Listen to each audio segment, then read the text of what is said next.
의원실이 후원하는 북한인권법 실행을 위한 바람직한 방향은 이란 제하의 공개 세미나를 큰 박수와 함께 시작하도록 하겠습니다. 먼저 국민의례가 있겠습니다. 모두 기립하셔서 앞쪽의 국기를 향해 주시기 바랍니다. 국기에 대하여 경례.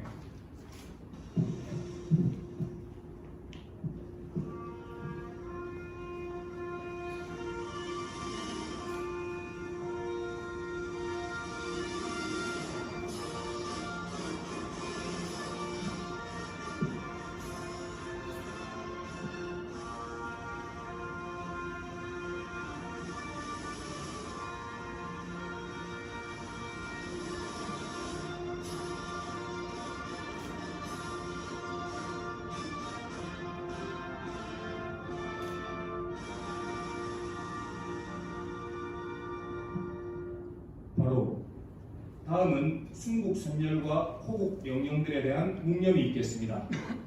1동 묵념.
바로 모두 자리에 앉아주시기 바랍니다.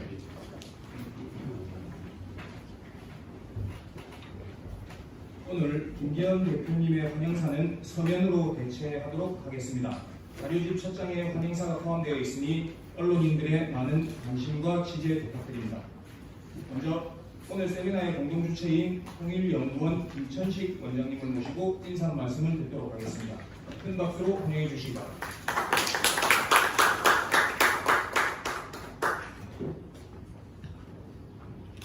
예, 제가 여기 앉아서 말씀을 드릴 수밖에 없는 것 같습니다. 안녕하십니까. 통일연구원장 김천식입니다.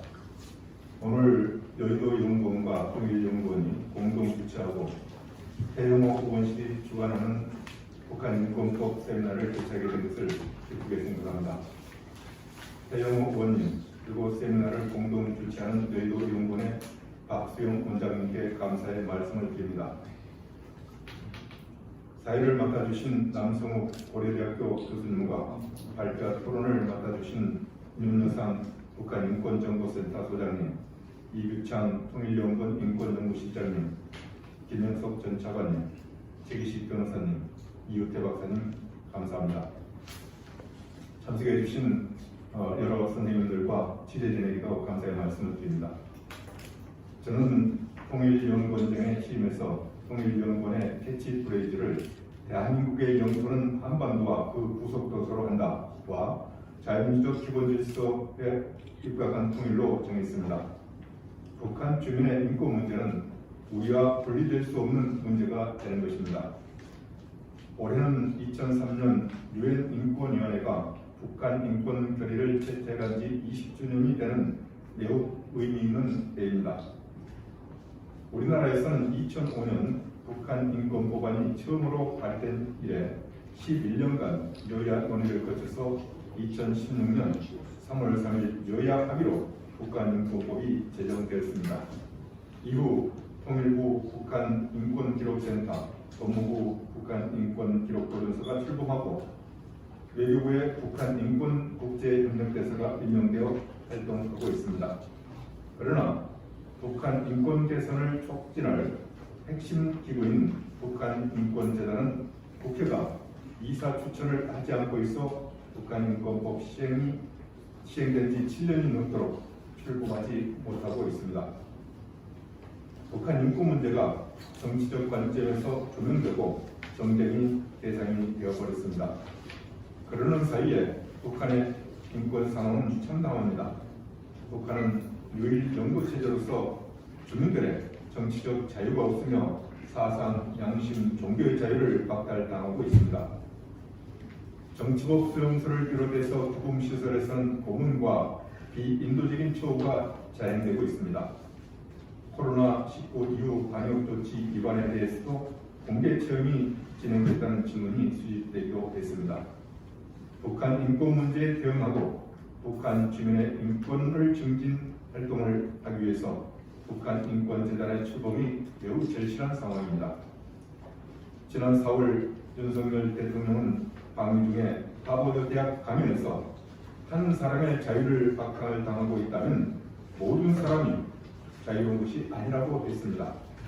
우리는 북한 주민들의 자유와 인권을 침해당하고 있는 것을 바라만 보고 있을 수 없습니다. 북한 주민의 인권 개선을 위한 노력을 적극적으로 기울이는 것에 대한 것이 대한민국의 의무라고 생각합니다. 오늘 통일연구원과 여유연구원의 공동 세미나에서 북한 인권 문제를 정쟁의 대상이 아닌 인류 보편 가치로 규정하면서 북한 인권법에 소속하고 정상적인 집행을 위한 북한 인권법의 개선 제안이 나오기를 기대합니다. 감사합니다. 다음에 오늘 세미나의 또 다른 공동 주체인 여의도연구원 박수영 원장님을 모시고 인사 말씀을 듣는 순서를 갖도록 하겠습니다. 큰 박수로 박수영 원장님을 환영해 주시기 바랍니다. 네, 감사합니다. 여의도 원장입니다. 오늘 날씨도 이렇게 꾸준데 비가 오락가락하고 있는 날씨에 참석해 주신 분들께 감사드립니다. 오늘 1시간 반, 2시간 정도 좋은 공부가 되고 합의가 이루어지고 공통분모를 찾았으면 좋겠습니다. 올해가 이제 2023년 특별한 해입니다. 왜냐하면 2003년에 우리 인권위원회에서 북한 인권 결의안을 채택하는 것이기 때문에 그게 딱 20년 되는 해가 바로 올해입니다. 그리고 또 유엔 인권조사위원회가 만들어진 것이 10년 전입니다. 그래서 국제사회에서 북한 인권에 관심을 갖고 유엔을 중심으로 움직이고 있는데 우리 상황은 아주 지금 북한의 인권과 자유는 점점 더 어려워지고 있는 상황이라는 보고를 우리가 많이 받고 있습니다. 게다가 7년 전에 만들었던 북한 인권법, 그 시행은 됐는데 여러분 아시는 것처럼 북한 인권재단은 더불어민주당의 협조가 없어서 현재까지도 출범을 하지 못하고 있는 그런 암울한 상황입니다. 윤석열 대통령님 취임하신 이후에 우리 외교의 방향이 문재인 정부 때와는 완전히 달라져서 가치 동맹, 인류 보호권의 가치를 함께하는 동맹들과 손을 잡고 나아가고 있는 상황입니다. 자유와 인권이라고 하는 또 민주주의라고 하는 보편적 가치, 인류가 찾아낸 최대의 가치가 북한이라는 땅에서 실현되지 못하고 있습니다. 우리가 아니면, 우리 국민들이 아니면, 대한민국이 아니면 누가 북한의 인권과 자유를 이렇게 챙기겠습니까? 인권법이 이렇게 표류하고 있는 것을 더 이상 방치해 둘 수는 없다고 생각합니다. 오늘 여러분들이 참석해 주셨습니다. 우리 평소에 저하고 일도 많이 하고 정부에 계실 때도 함께 일을 했던 우리 김천식 원장님 너무 감사드리고요. 그 다음에 남성욱 교수님이 자정 맡아주신다고 하셨고 윤여상 소장님, 이규창 박사님 발제해 주시고 김영석 통일부 차관님, 최기식 변호사님, 이은태 박사님 이렇게 토론을 해주십니다. 우리 모신 분들이 한 분 한 분 북한 인권 문제에 대해서는 대한민국 최고의 전문가들이라고 생각합니다. 이분들 말씀 잘 전해 듣고 저희가 토론하고 좋은 안을 만들어서 정부가 추진하고 안 되면 내년 4월 총선 이후라도 추진을 해야 되는 법령 개정 사항이 있다면 그때라도 개정을 해야 되는 상황입니다. 오늘 좋은 말씀 주시고 좋은 토론하고 좋은 결론 만들어갔으면 좋겠습니다. 감사합니다. 큰 박수 부탁드립니다. 다들 다들 잘 아시겠지만 이 북한 인권법이 국회 입법이 필요한 사안입니다. 해서 오늘 태영호 의원실에서 적극적인 관심을 가지고 도움을 주고 계시는데요. 태영호 의원님 모시고 관련 말씀 들어보도록 하겠습니다. 태영호 의원님을 환영해 주시기 바랍니다.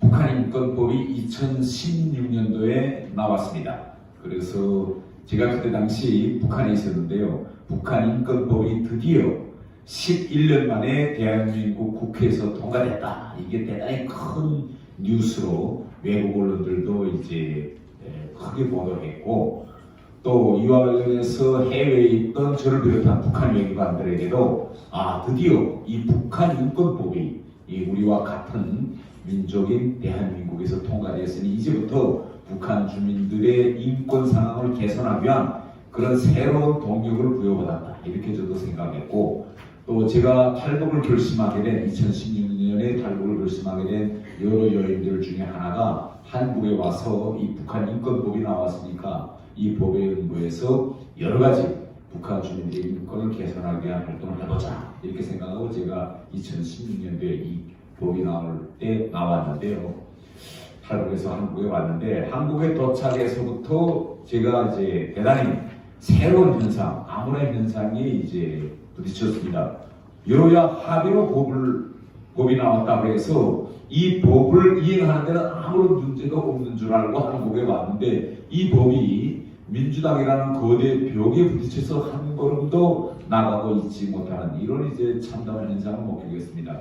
그래서 제가 한국에 와서 2018년에 4.27 판문점 선언이 나오고 9.19 군사합의가 나오면서 이 북한 인권이라는 말은 입에도 꺼내지 못하는 이런 정치 풍토 환경을 보면서 제가 남북 함께 동행이라는 그런 시민단체까지 만들어가지고 북한 인권법에 관심 있는 사람들 가서 시민단체장으로서 열심히 활동도 하다가 결국은 이 공천을 받아서 재정당에 다시 들어왔는데요.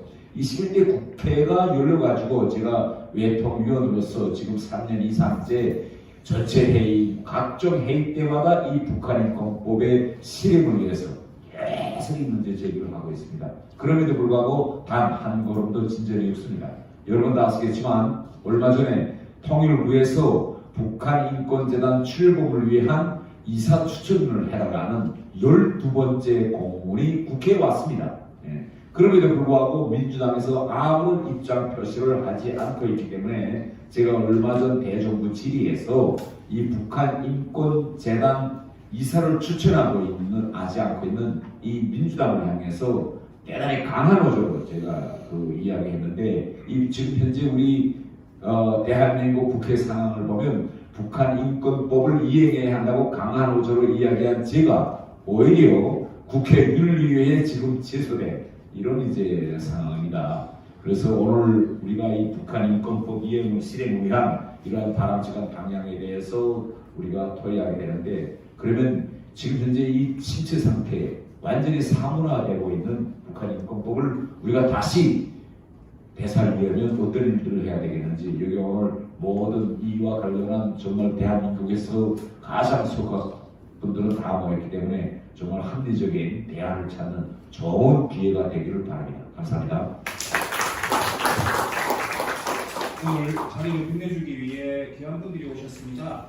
간략히 내빈 소개에 올리도록 하겠습니다. 이재춘 전 러시아 대사님 오셨습니다. 이현일 북한인권정보센터 이사님 오셨습니다. 여의도연구원 김성호 제1부원장님 오셨습니다. 자, 그럼 세미나를 시작하기 전에 먼저 기념 촬영을 갖도록 하겠습니다. 참석해주신 패널분들과 기빈분들께서는 빠짐없이 나와주시기 바랍니다.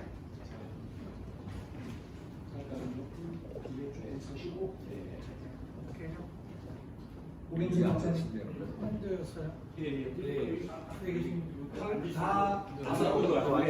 다섯 분 앉으시고, 뒤에 조금 쓰시고. 이승열 박사님.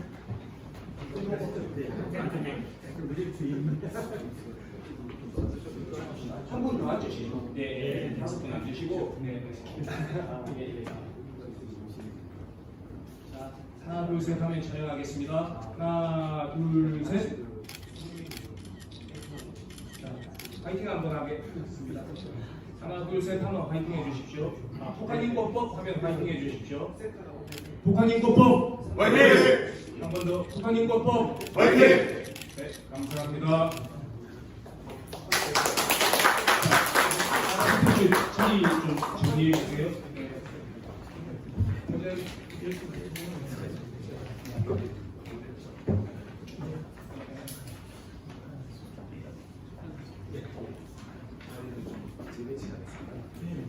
자리 좀 재배치하겠습니다. 태영 의원님. 예.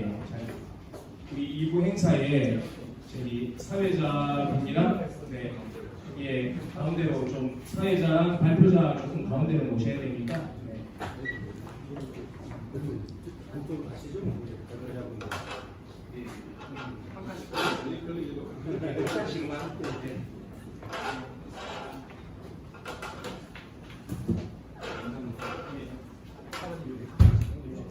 한 칸씩만 이웃 박사.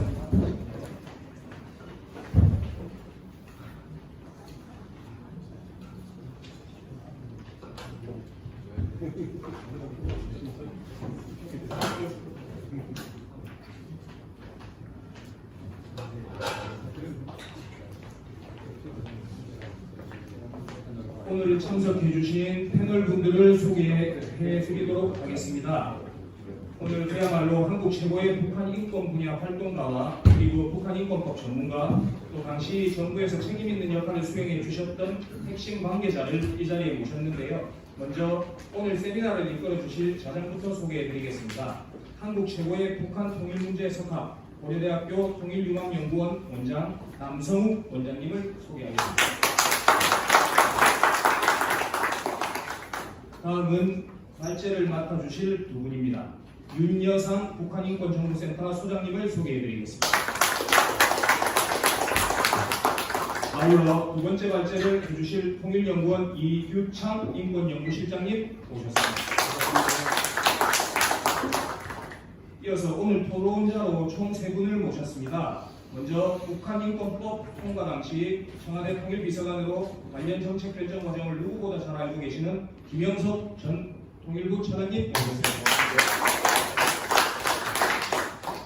다음은 북한인권법의 법적인 분야를 토론해 주실 최기식 변호사님 모셨습니다.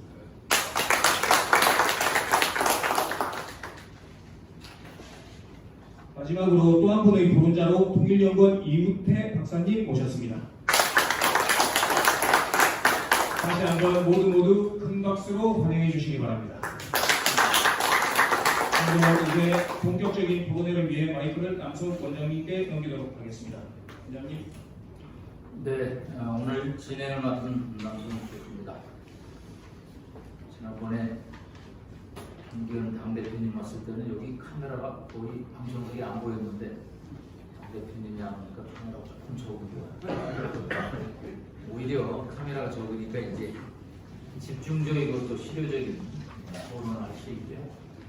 우리 이윤식 박사가 세미나 끝나면 2장짜리 보고서를 만들어서 당대표실과 또 용산에 잘 정리해서 보고를 하고 있는 것 같습니다.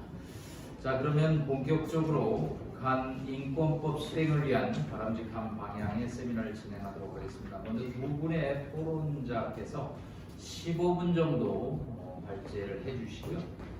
세 분의 토론자가 한 10분 정도 얘기해 주시고 한 번 더 토론을 라운드를 진행해서 11시 40분 정도에 세미나를 마치도록 하겠습니다. 그럼 먼저 오랫동안 북한인권정보센터를 운영하고 계신 윤여상 소장의 발제를 청해드리도록 하겠습니다.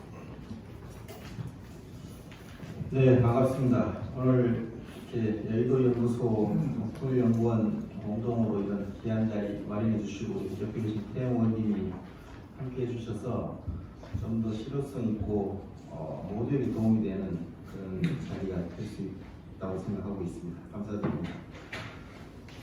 저는 북한인권법 제정 과정도 지켜봤고 또 관련 일을 몇십 년 하고 있기 때문에 지금도 전체적인 많은 고민을 갖고 있습니다만 오늘은 이 주제가 북한 인권법 실행을 위한 바람직한 개선 방향 이렇게 되어 있는데요.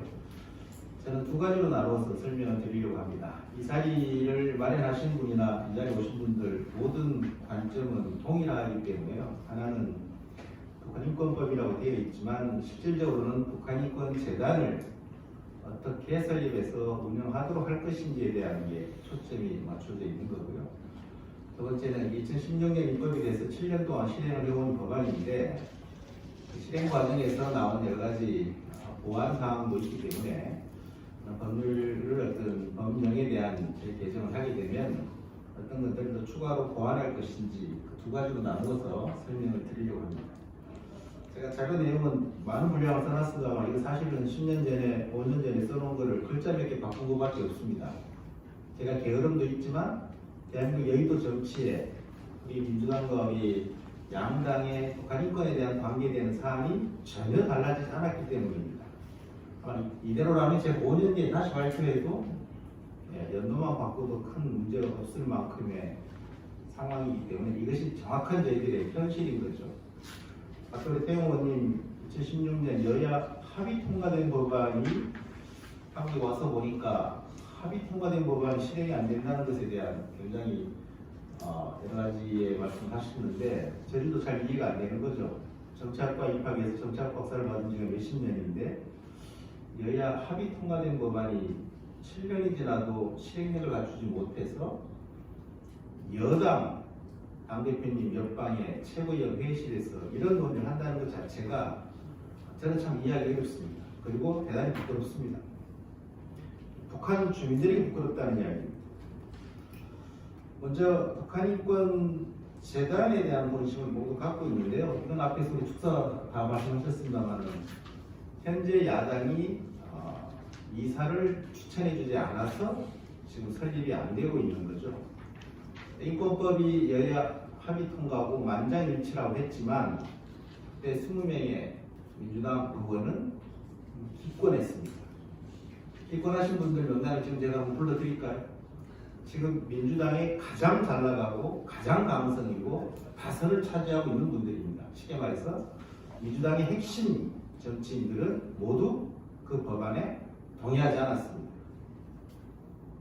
여론에 밀려서 서로 양당이 당론으로 통과를 채택했기 때문에 반대표를 던지지 않고 기권했을 뿐 실제 민주당은 동의하지 않았습니다. 그래서 지금 그분들이 마지막 모험리를 부릴 수 있는 건 북한인권재단의 이사를 선임하지 않는 겁니다. 법안에 정리되어 있는 북한인권기록센터 통일부에 2개 되어 있고 법무부에 2개 되어 있는 북한인권기록보존소 이건 정부의 조직으로 만들도록 되어 있는 거기 때문에 법안이 통과되면 즉시 실행이 되도록 되어 있어서 통일부 법무부의 국장급 자리를 조직을 하나씩 차지했습니다. 냉정하게 말하면 북한인권법은 정부 공무원들이 조직을 만들어준 것 외에 어떠한 기능도 수행한 것이 없습니다. 더 냉정하게 말하면 인권법에 의해서 만들어진 정부 조직은 그 이후에 북한인권 활동을 통제하거나 탄압하는 기능을 오히려 수행했지 긍정적인 기능을 수행한 것은 별로 없습니다. 하지만 이것은 법이 시행되면 즉시 제도화가 되는 것이기 때문에 만들어진 것이고요. 단 양당의 법안에 의해서 여야가 5대5로 이사를 추천해야 되는 북한인권재단 이사만큼은 민주당이 통과된 직후부터 지금까지 이사 선임하지 않고 있습니다.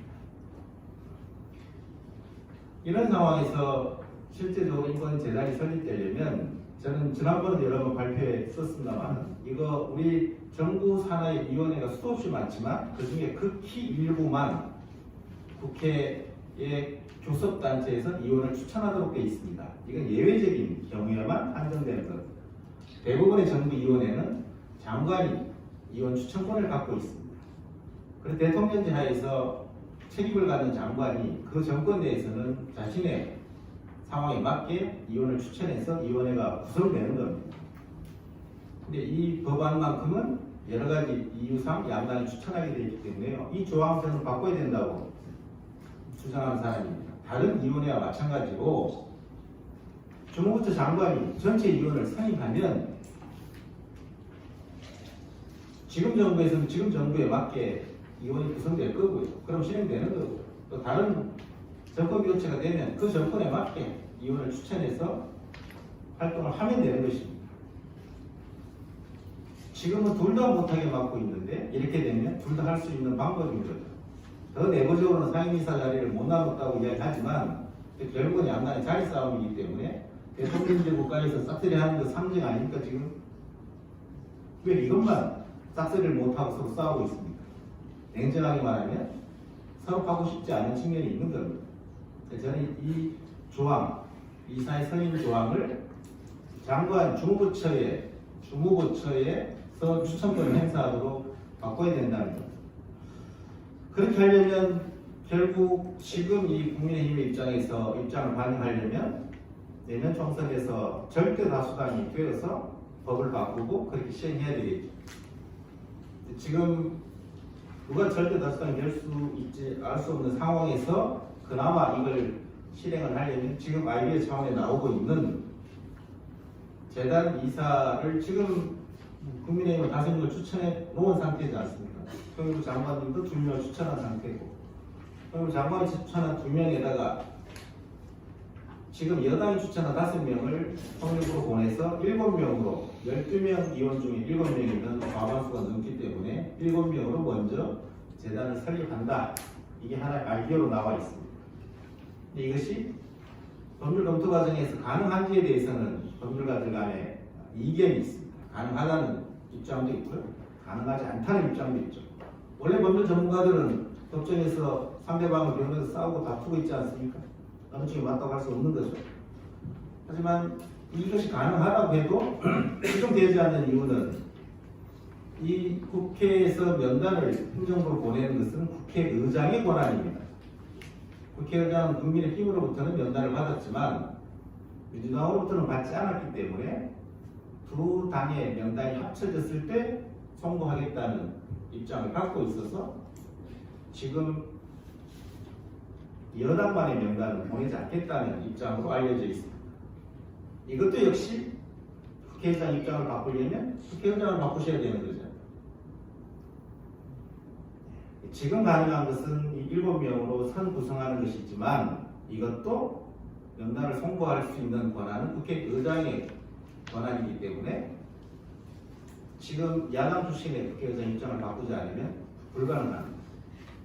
그러면 결국은 내년 총선에서 국민의힘이 다수당을 차지하고 법령을 개정해서 장관이 전체 추천권을 갖도록 하든 아니면 한쪽 정당이 추천해도 과반수가 넘으면 7명이 되면 설립할 수 있도록 하든 둘 다 명확한 법령 개정이 필요한 상황입니다.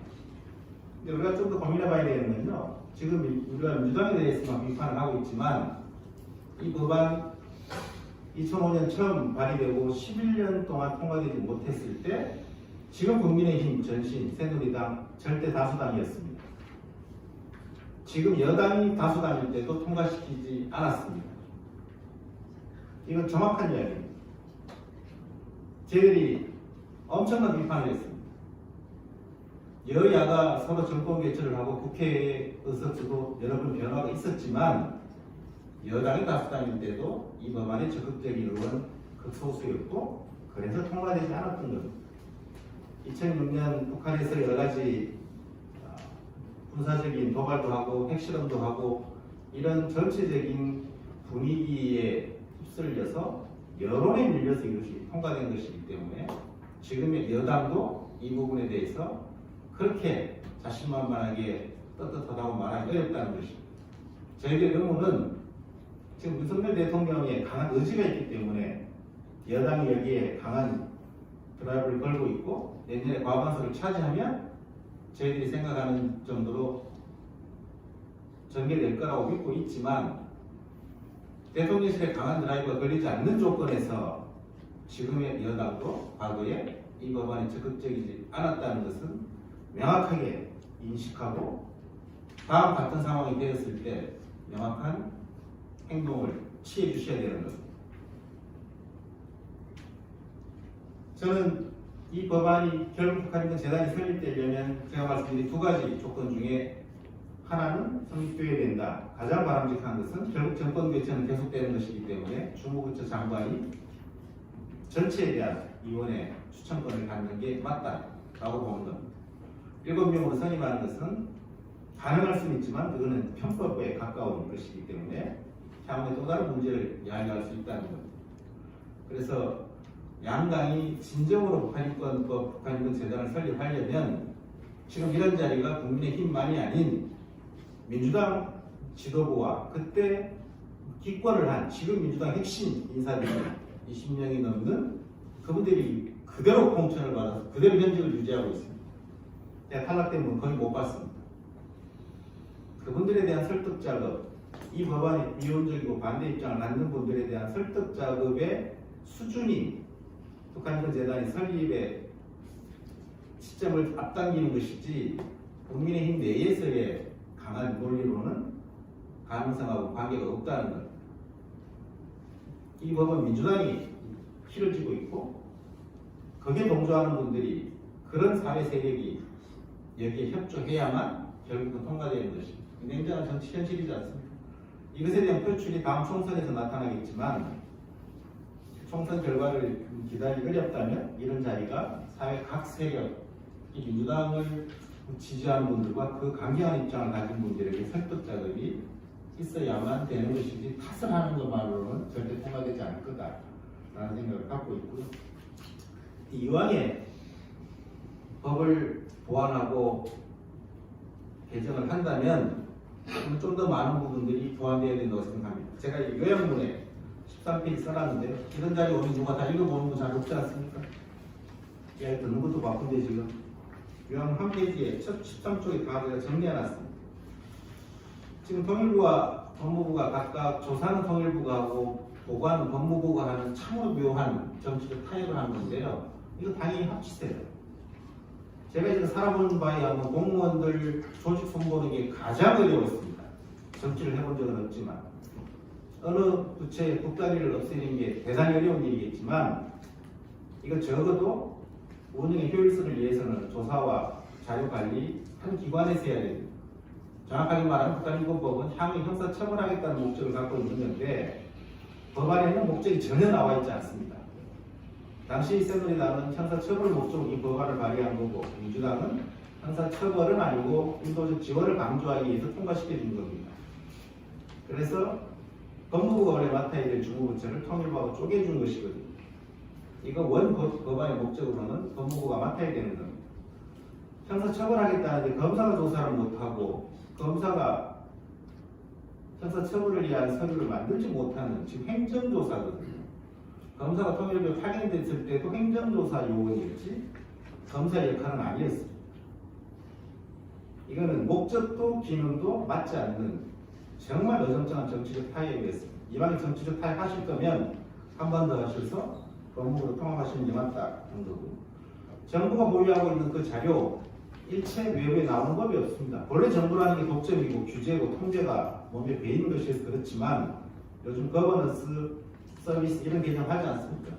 적어도 정부가 북한인권 기록 자료 민간과 국제사회가 사용할 수 있도록 공유할 수 있도록 법에 명시돼야 됩니다.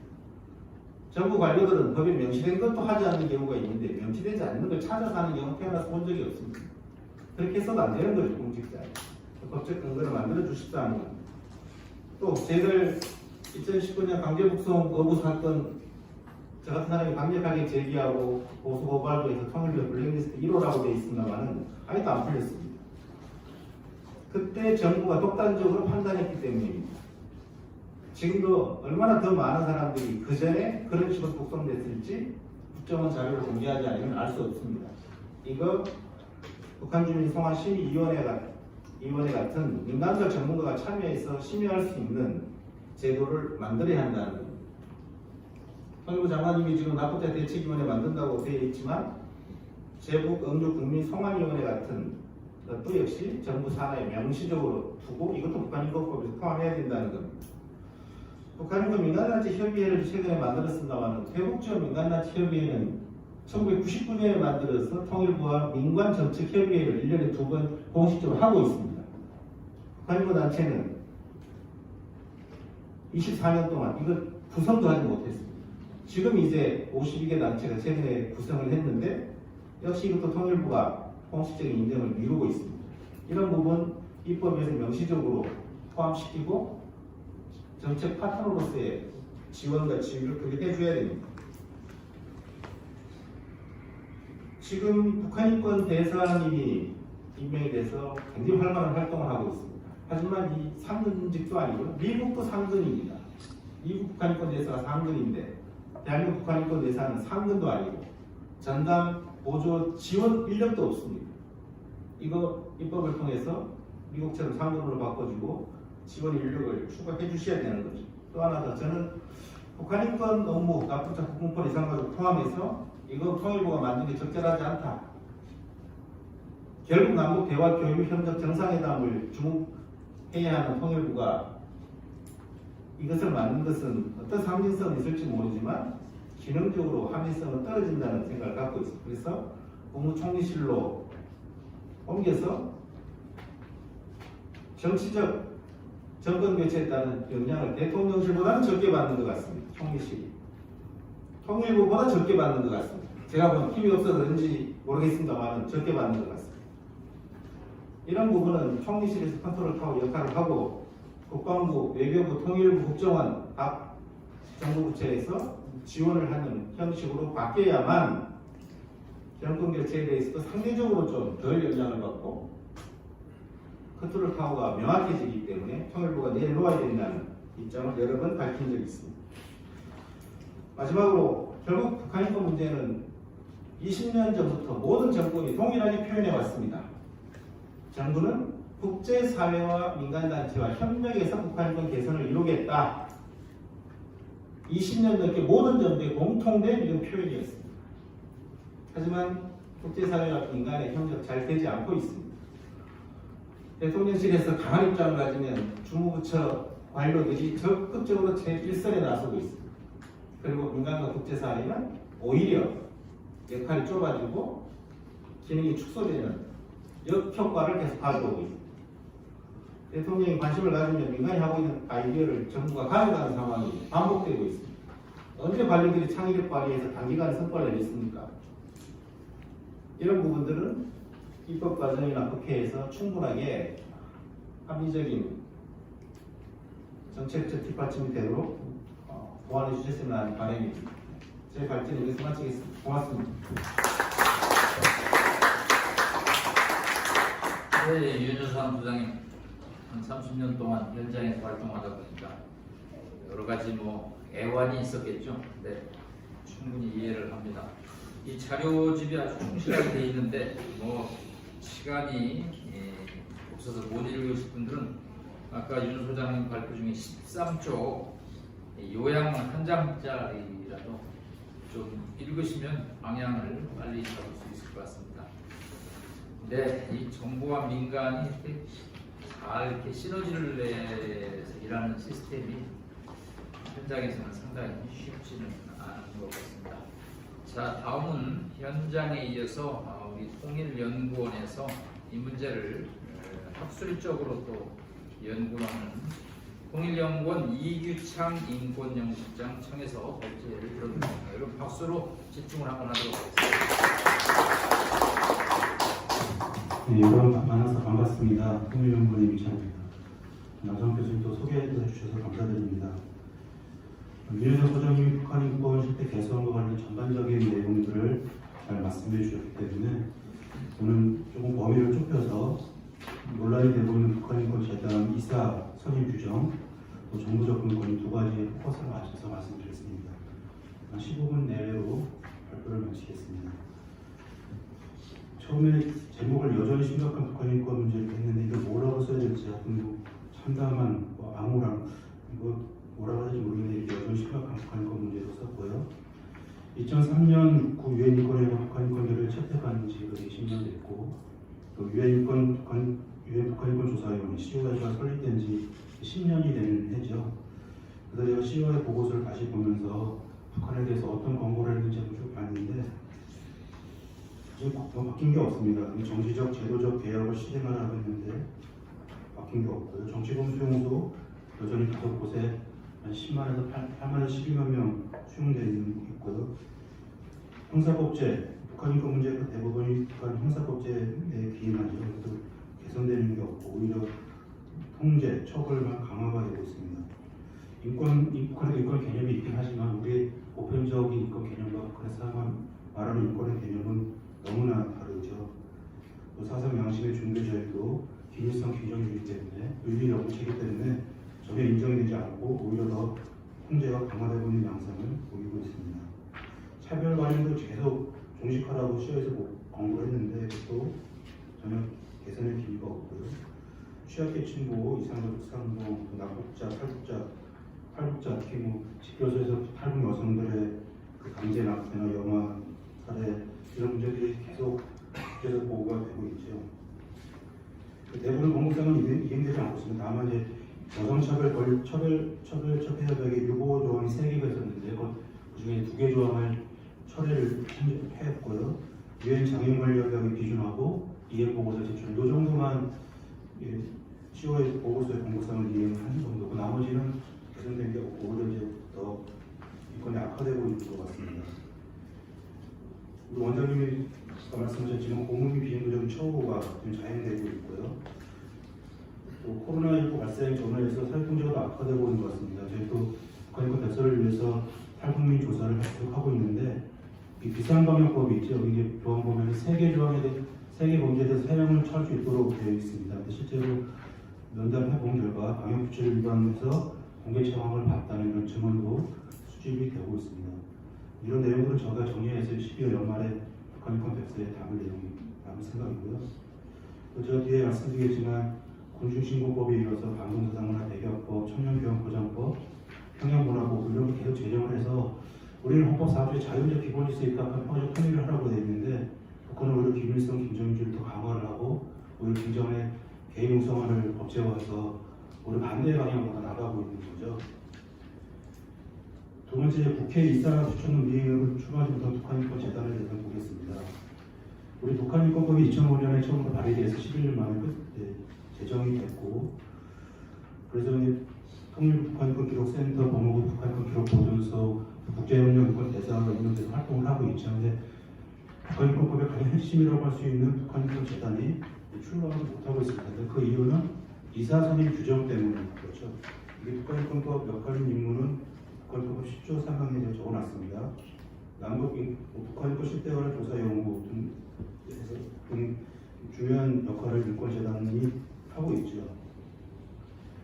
51페이지를 보시면 다른 법에는 그 재단과 관련된 다른 법에는 이사 선임을 어떻게 규정하고 있는지를 좀 제가 찾아봤는데요. 우리 북한인권법의 이사 규정은 12조에 되어 있습니다. 이사장 1명을 포함한 12명 이사를 두고 이사가 통일부장관 추천인 이사 2명, 여야 동수로 추천을 해서 통일부 장관이 임명하도록 이렇게 되어 있죠. 아마 이제 11년간의 논의 끝에 아마 이런 규정이 들어가지 않았으면 북한인권법이 합의가 안 됐을 것 같아요. 근데 오히려 이 규정 때문에 북한인권 재단 출범이 더 발목을 잡고 있는 게 아닌가 그렇게 생각을 하고요. 51페이지 표에 적어놨는데 5개 법을 적어놨는데요. 한아프리카 재단의 경우에도 주무장관이 외교부 장관이 임명하도록 되어 있고요. 한국국제교류재단도 외교부 장관이 임명.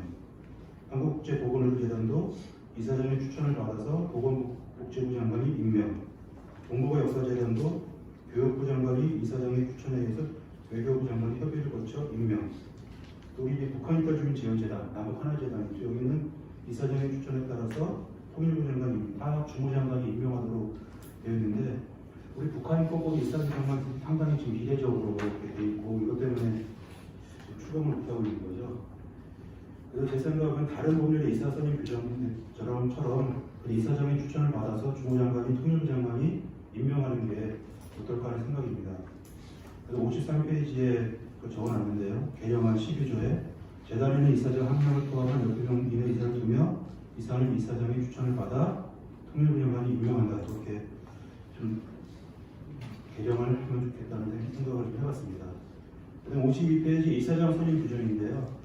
이사장 선임 규정도 그 표 위에 다른 법을 적어놨는데 한아프리카 재단도 외교부 장관 요청 후 대통령 임명, 국제교류재단도 외교부 장관 제청에 대통령이 임명, 국제보건의료재단은 보건복지부 장관 제청에 대통령이 임명, 동부역사재단은 교육부 장관 제청에 공무총리를 거쳐 대통령이 다 대통령이 임명하는 걸로 되어 있죠.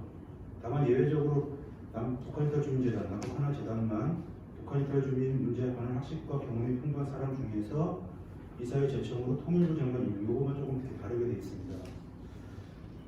그래서 이 다른 법률처럼 우리 북한인권법에는 이사장을 이사 중에 호선하게 되어 있는데 이것도 다른 법들과 비교해보면 상당히 좀 이례적입니다. 그래서 다른 법률들처럼 주무장관인 통일부 장관의 제청으로 국무총리를 거쳐서 대통령이 임명하는 걸로 북한인권법을 개정하면 어떨까하는 게 제 제안입니다. 53페이지에 그 규정을 적어놨고요. 다만 이제 북한인권 주민재단하고 북한인권 주민재단하고 북한인권 재단하고는 다 통일부 산하잖아요. 그래서 그런 것을 감안하면 북한인권 주민재단처럼 통일부 장관이 임명하는 것도 저는 대안으로 가능하지 않을까 그런 생각을 하고 있습니다. 그 다음 53페이지인데요. 지금 국제사회와 북한이 가장 대립하고 있는 게 정보 접근권입니다. 물론 이제 북한인권 시대가 열악한데는 재해, 재난, 기후변화 이런 환경적인 요인도 있죠. 역적인 요인. 그런 것 때문에 인도적 지원도 해야 되고 재해, 재난 협력도 해야 되고 하는데 그리고 가장 큰 원인은 북한 당국, 북한 체제 문제죠. 구조적인 문제입니다. 그러니까 북한이 변하지 않으면 이 북한 인권 문제가 개선될 수가 없는 거죠. 그래서 이 북한 인권 변화, 북한 주민들의 인권 증진을 위해서 국제사회가 계속 강조해온 것이 정보 접근, 외부 정보 문화가 들어가서 북한 주민들이 외부의 객관적 실상을 알아야 된다 이런 걸 얘기를 했는데 제가 2012년쯤인가 그 면접관 북한 주민이 있는데 그때 김정일이 죽었거든요. 근데 몰랐어요. 여기 와서 뉴스 보고 알 정도로 거의 폐쇄적인 사회입니다. 시간이 많지 않아서 제가 법은 다 좀 말씀을 못 드리는데 54페이지, 52페이지에 보시면 북한이 2019년 공중신고법을 제정하고 그에 반공사상 문화교육법 2020년에 제정하고 2021년 청년교육부장법 올해 1월에 청년문화보호법 제정을 하면서 여기 보시면 공통적으로 나오는 게 이제 가운데 지금 반동사상 문화교육을 보시면요. 반동사상 문화교육을 대입하는 것이 사회주의 사상을 고수하고 북한의 사상을 고수하고 사회주의제를 곳곳이 수호하기 필수적입니다. 이게 반동사상 문화교육법, 청년교육부장법, 평행문화 다 공통적으로 나옵니다. 북한 체제를 수호하는 목적이다. 사회주의 사상, 김일성 균형주의를 고수하겠다. 이런 게 이 법들의 목적입니다. 56페이지 보시면요. 그 다음에 혁명사적사고법이라고 또 제정을 했는데요. 결국 북한이 사상 통제를 한 그 근본적인 기저에는 김일성, 김정일주의, 이게 북한은 2019년 북한헌법을 개정하면서 기존의 주체사상 대신에 김일성, 김정일주의로 바꿨죠. 10대 원칙, 노동당 교육에 다 김일성, 김정일주의가 되어 있습니다. 주목하는 건 이 혁명사적사고법은 여기 김일성, 김정일뿐만 아니라 김정은, 여기서 2조에 되죠. 김정은 동지를 옹호고소 개선받을 시키는 이렇게 해서 북한법에서는 처음으로 개인으로서의 김정은을 묵상화하는 법규고요. 이것이 아마 또 앞으로 향후 강화될 것으로 전망이 됩니다. 이에 관해서 국제사회는 정보문화협을 그렇게 강조하고 있는데요. 미국 북한인권법, 일본 북한인권법, 우리 북한인권법이 있는데 미국의 북한인권법하고 우리 북한인권법 비교할 때 가장 큰 차이가 미국은 왜 이 정보 접근을 굉장히 강조를 합니다. 그 법에 따라서 라디오 방송시간 확대, 또 민간화재 지원하는 것들도 있고요. 2008년, 2012년, 2018년 세 차례 연장이 됐는데요.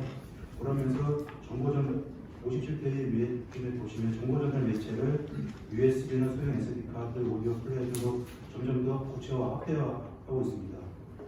그리고 작년 말에는 북한 검열 및 감시에 대응하는 2021년 오토 원격법이라고 제정했습니다. 오토 원격을 잊지 않겠다는 특징이죠. 이 법은 북한 정부나 노동당의 검열에 연루되었거나 정보가 관련된 거죠. 책임 있는 외국인에 대한 자산 동결, 비자 무효화 등의 인권 제재를 부과하는 내용이고 북한의 정보자유 중심 검열에 관한 대응은 이 법의 신정의 내용입니다. 그리고 2021년 대북 전단 문제 때문에 톰 렌터스 인권위원회 의회에서 이 문제를 또 청문회를 개최한 적도 있고 미 국무부가 해마다 각 국가별 연례인권 보고서를 발표하는데요. 2021년에 전단 문제, 남북관계발전법 개정 사실도 언급을 한 적도 있습니다. 또 킨타나 전 유엔 북한 특별보관으로 남북관계발전법 개정에 대해서 우려를 표명한 적도 있고요. 18페이지에 우리 북한인권법에도 미국 북한인권법처럼 정보 접근을 강화할 수 있는, 북한 주민들이 외부 실상을 깨닫고 스스로 변화할 수 있는 이런 내용이 좀 들어갔으면 좋겠다는 게 제 기본적인 취지고, 그래서 1조 현행 북한인권법 1조도 여러 가지 문제가 있는데, 하여튼 이것도 좀 간명하게 세계인권 선언과 국제인권법에 규정된 인권과 북한 주민의 자유로운 정보 접근 실현 이게 하나 더 들어가면 좋겠다는 게 제 생각이고요. 제 제안입니다. 그리고 2조 기본 원칙은 국가의 책무인데요. 상한도 신설을 해서 국가는 북한 주민의 자유로운 정보 접근 실현을 위해 노력해야 된다. 그리고 국가 책무조항도 하나 들어갔으면 좋겠다는 게 제 제안입니다. 그다음에 9조에 의한 정보 유입 활동을 좀 이게 구조가 이제 북한인권 증진은 국제적 협력이거든요. 정보 접근을 우리만 해서는 안 되고 국제사회 협력을 해야 됩니다. 구조의 이양을 신설을 해서 국가는 자유로운 정보 접근 실현을 위한 정보 전달 및 유입방을 마련을 위해 노력해야 된다. 우리가 국내, 해외, 국제사회 다 같이 노력을 해야 된다는 취지의 규정이고, 자세한 사항은 대통령령으로 정한다는 내용의 규정 생각해 봤습니다. 이상 제 발제를 마치겠습니다. 감사합니다.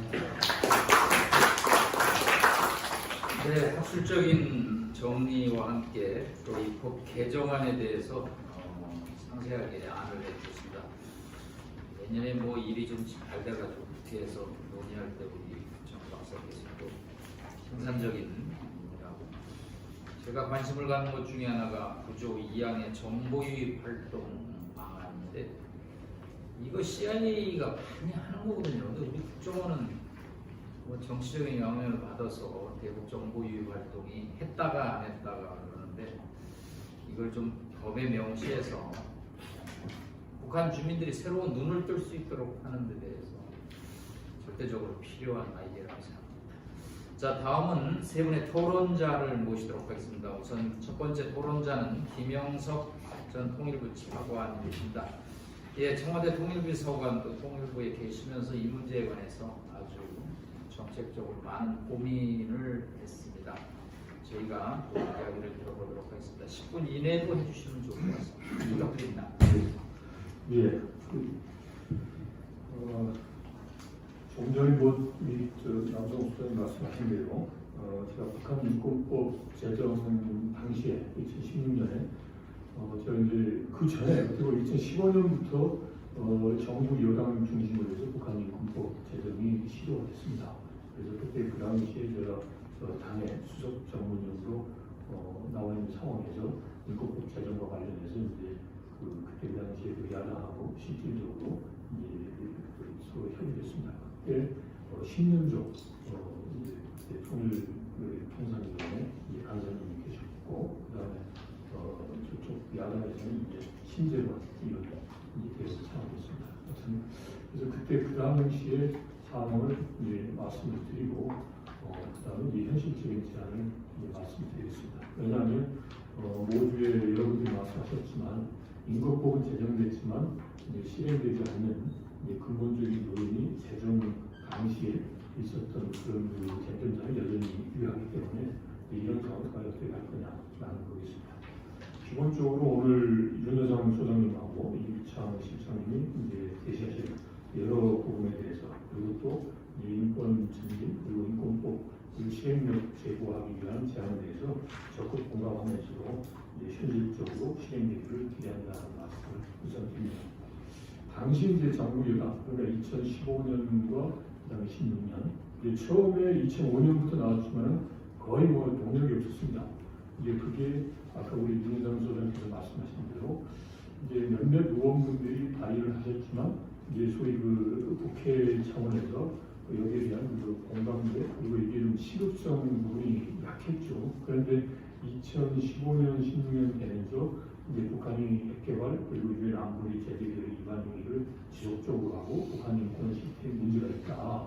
그리고 더더구나 그때 가장 중요했던 게 뭐냐면 이제 북한 인권이라는 게 이게 남의 문제가 아니란 말이죠. 이제 우리도 대한민국에 태어났지만 이제 북한에 태어날 수 있는 거고, 우리 헌법상에 북한이 이제 우리의 국민이기 때문에 이런 북한 주민들이 인권이 열악한 상황이 있는데, 이러한 열악한 상황을 개선하고자 하는 핵심적인 당사 국가인 대한민국에서 북한 인권법 자체가 없다는 게 자체가 매우 수치스러운 일이고 이제 대한민국의 정체성에서 혼란을 준다라는 이제 그런 공감대가 있었습니다. 그래서 그때 이제 정부 여당의 입장에서 보면 이제 미국과 북한의 인권법이 있는데 한국에 없어서는 안 되겠다. 그래서 어떤 입법에 있어서 우선 순위로 선정을 해서 드라이브를 걸었죠. 그래서 이제 그때 야당이 선정을 하지 않으면 일종의 그 패스트 트랙에 올려서 그렇게 통과를 시키겠다 이런 쪽에서 강하게 그런 이제 추진을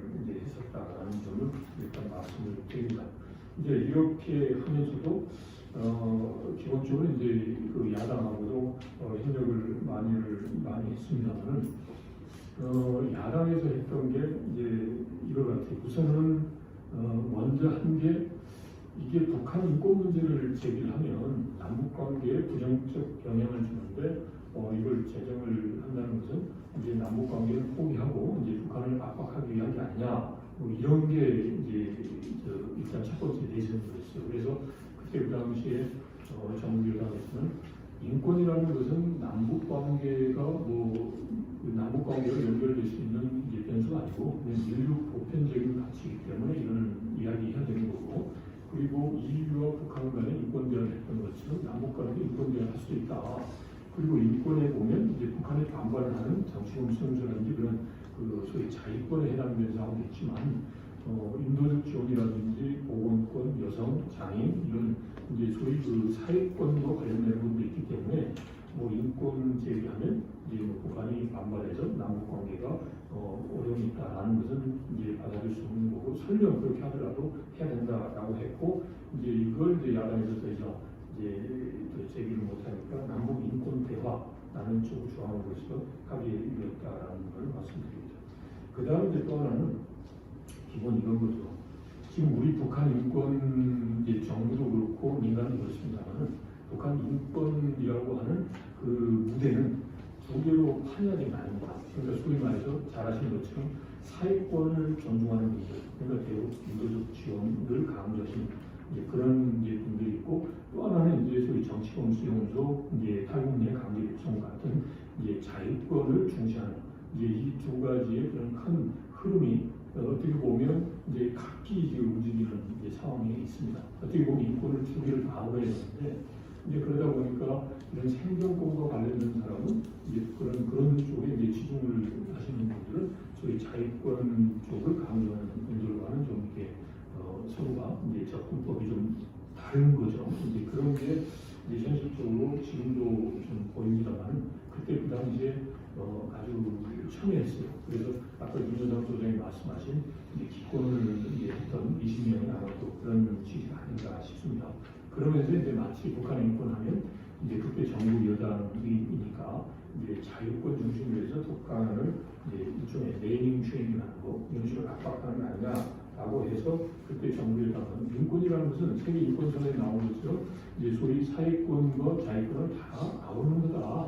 그러니까 이걸 같이 넣어서 인권법을 만들자라고 설득을 했고 이제 야당 측에서는 이제 더 이상 거기에 대해서 이제 문제를 할 수 없었던 거죠. 그래서 인권법이 제정이 됐다라는 거죠. 그런데 이제 문제는 이런 거죠. 북한 인권법이 제정이 되고 시행이 됐는데 오늘 나온 것처럼 결국 이제 북한 인권재단의 구성과 관련해서 이게 이제 걸림돌이 생긴 거죠. 이제 초기에 제가 인권재단 설립을 할 때는 2016년에 청와대 총비서에 있다가 총부 차관 나와서 인권재단 설립을 위해서 그때 그 당시에 마포에 사무실도 확보를 하고 그리고 또 예산도 이제 반영을 했어요. 그런데 이제 그때 야당이 이제 이사님 이제 추천을 하지 않는 겁니다. 그런데 이제 결국은 이걸 두 가지 재단 북한 인권재단 왜 필요하냐면 민간과 정부 그다음 국제사회가 협력하는데 민간 중심으로 해야지 아무래도 인권 활동이 좀 더 효율성이 있는 거고 그리고 또 민간은 사실상 말씀드리면 재정적으로 풍족하지 않습니다. 그러니까 이건 이제 공익적 차원에서 정부에서 도움이 필요하다라고 북한 인권재단 했던 거고요. 그러다 보니까 결국은 이제 인권과 관련된 단체 그리고 거기 그 인권과 관련된 단체는 정치적 공학에 따르면 이제 소위 여당과 이제 관련되는 단체 또 야당과 관련되는 단체가 있단 말이죠. 그래서 북한 인권재단에 있어서의 그런 일종의 주도권 이제 그런 다툼이었던 거죠. 그래서 처음에는 이제 이사장 그래서 총리 장관이 임명을 해야 된다라는 게 일반적인데 이제 그런 논란이 있어서 그러면 이사진을 균형 있게 구성해서 거기서 명망 있는 사람을 이제 호선하는 걸 해보자 이런 식으로 해서 이제 이사진 했고 그리고 저희가 정부 여당이 이제 생각한 데는 정부에서 추천한 두 사람이 다 하니까 아무래도 이제 정부의 기조에 맞는 분이 할 수 있지 않느냐라는 거였죠. 그리고 야당에게도 이거는 이제 나중에 정부는 이제 정부가 한 대로 정부 추천 단체니까 정부 중심으로 가야 되는 거 아니냐. 그래서 정부 추천도 해야 된다라고 해서 그걸 받아들였어요. 그런데 이제 결국은 이제 그때 당시 야당이 생각하는 게 이렇게 되면 정부 중심으로 가는 거 아니냐. 그러면서 이제 하는 게 그 야당 추천 이사 중에 한 사람을 상근직으로 해서 재단에 이제 계속 근무할 수 있도록 해줬으면 좋겠다. 이런 쪽으로 이제 이야기를 하다가 이제 그때 그 당시 기억하시겠습니다만은 이제 소위 박근혜 대통령이 뭐 탄핵과 관련된 여러 가지 큰 폭풍 친 거죠. 그러면서 이제 정치권도 이제 다른 부분에 관심이 쏠려버리고 이런 식으로 해서 인권재단이 이제 표류가 됐고 그게 북한 인권법 자체가 제대로 집행되지 않는 그러한 상황이 이렇습니다.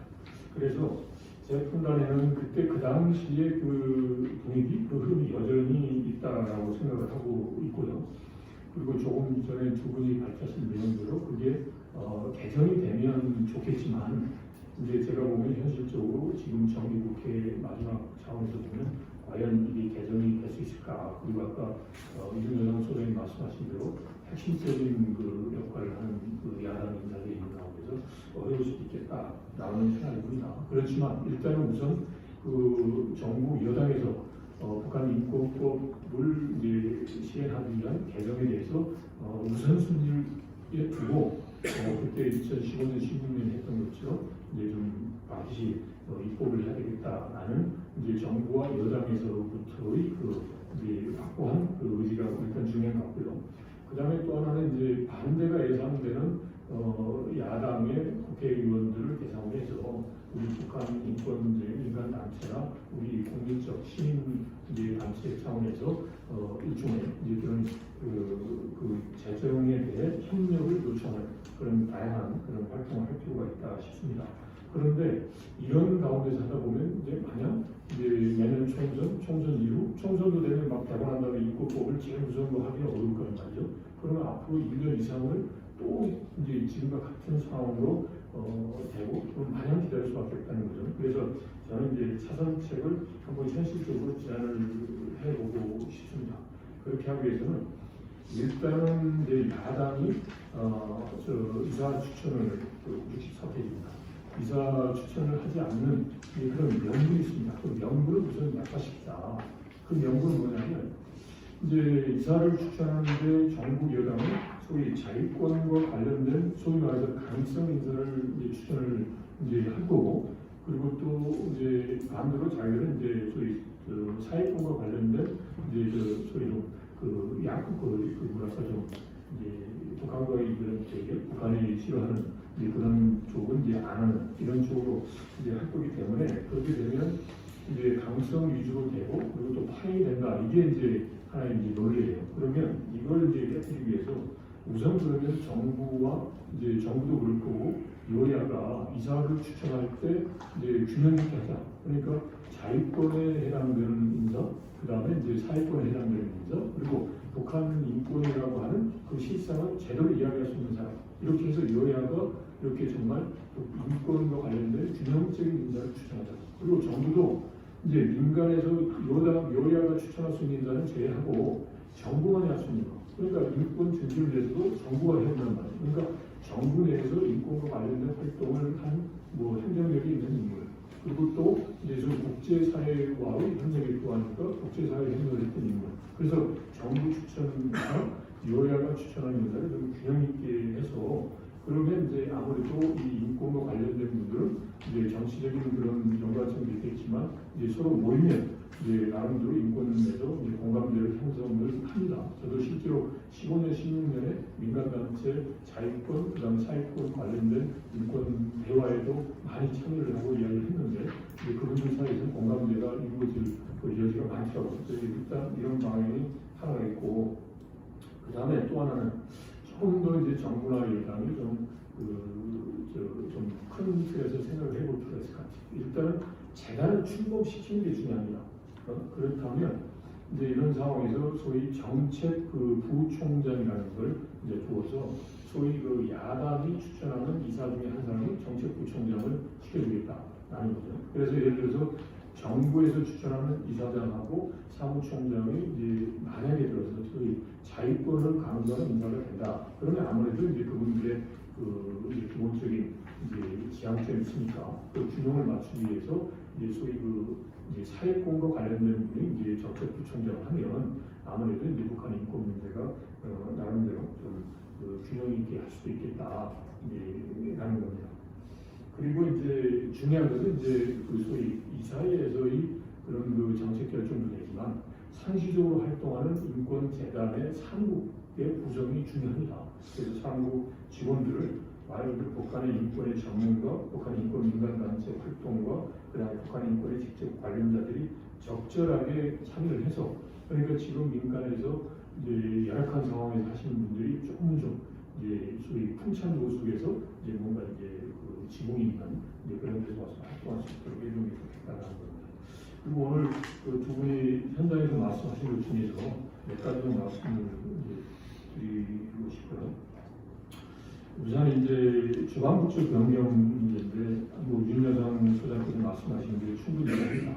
효율적으로 하기 위해서 통일부의 역량이 좀 많이 미흡했죠. 그리고 제가 통일부에 있었던 상황에서 정말 죄송스럽다는 말씀을 드립니다. 그런데 이걸 이제 주방부처를 변경을 했을 때는 우선 그러면 북한 인권 문제는 북한 눈치를 봐서 통일부에서 깨는 거 아니냐라는 그런 근본적인 문제도 있고 그다음에 또 여기 오늘 통일연구원하고 공동으로 출연합니다만 통일연구원이 원래 통일부와 같이 긴밀하게 통일부의 싱크탱크 역할을 했어요. 근데 여러 가지 이유로 해서 기재정부 때 이제 소위 국무총리실로 가다 보니까 이제 소위 말해서 비록 여러 가지 면에서 이 연구원에서 활동을 하지만 이제 부처와 그다음에 이제 통일연구원 그러니까 정책 그 부처하고 싱크탱크 간의 그런 연결성이 많이 떨어집니다.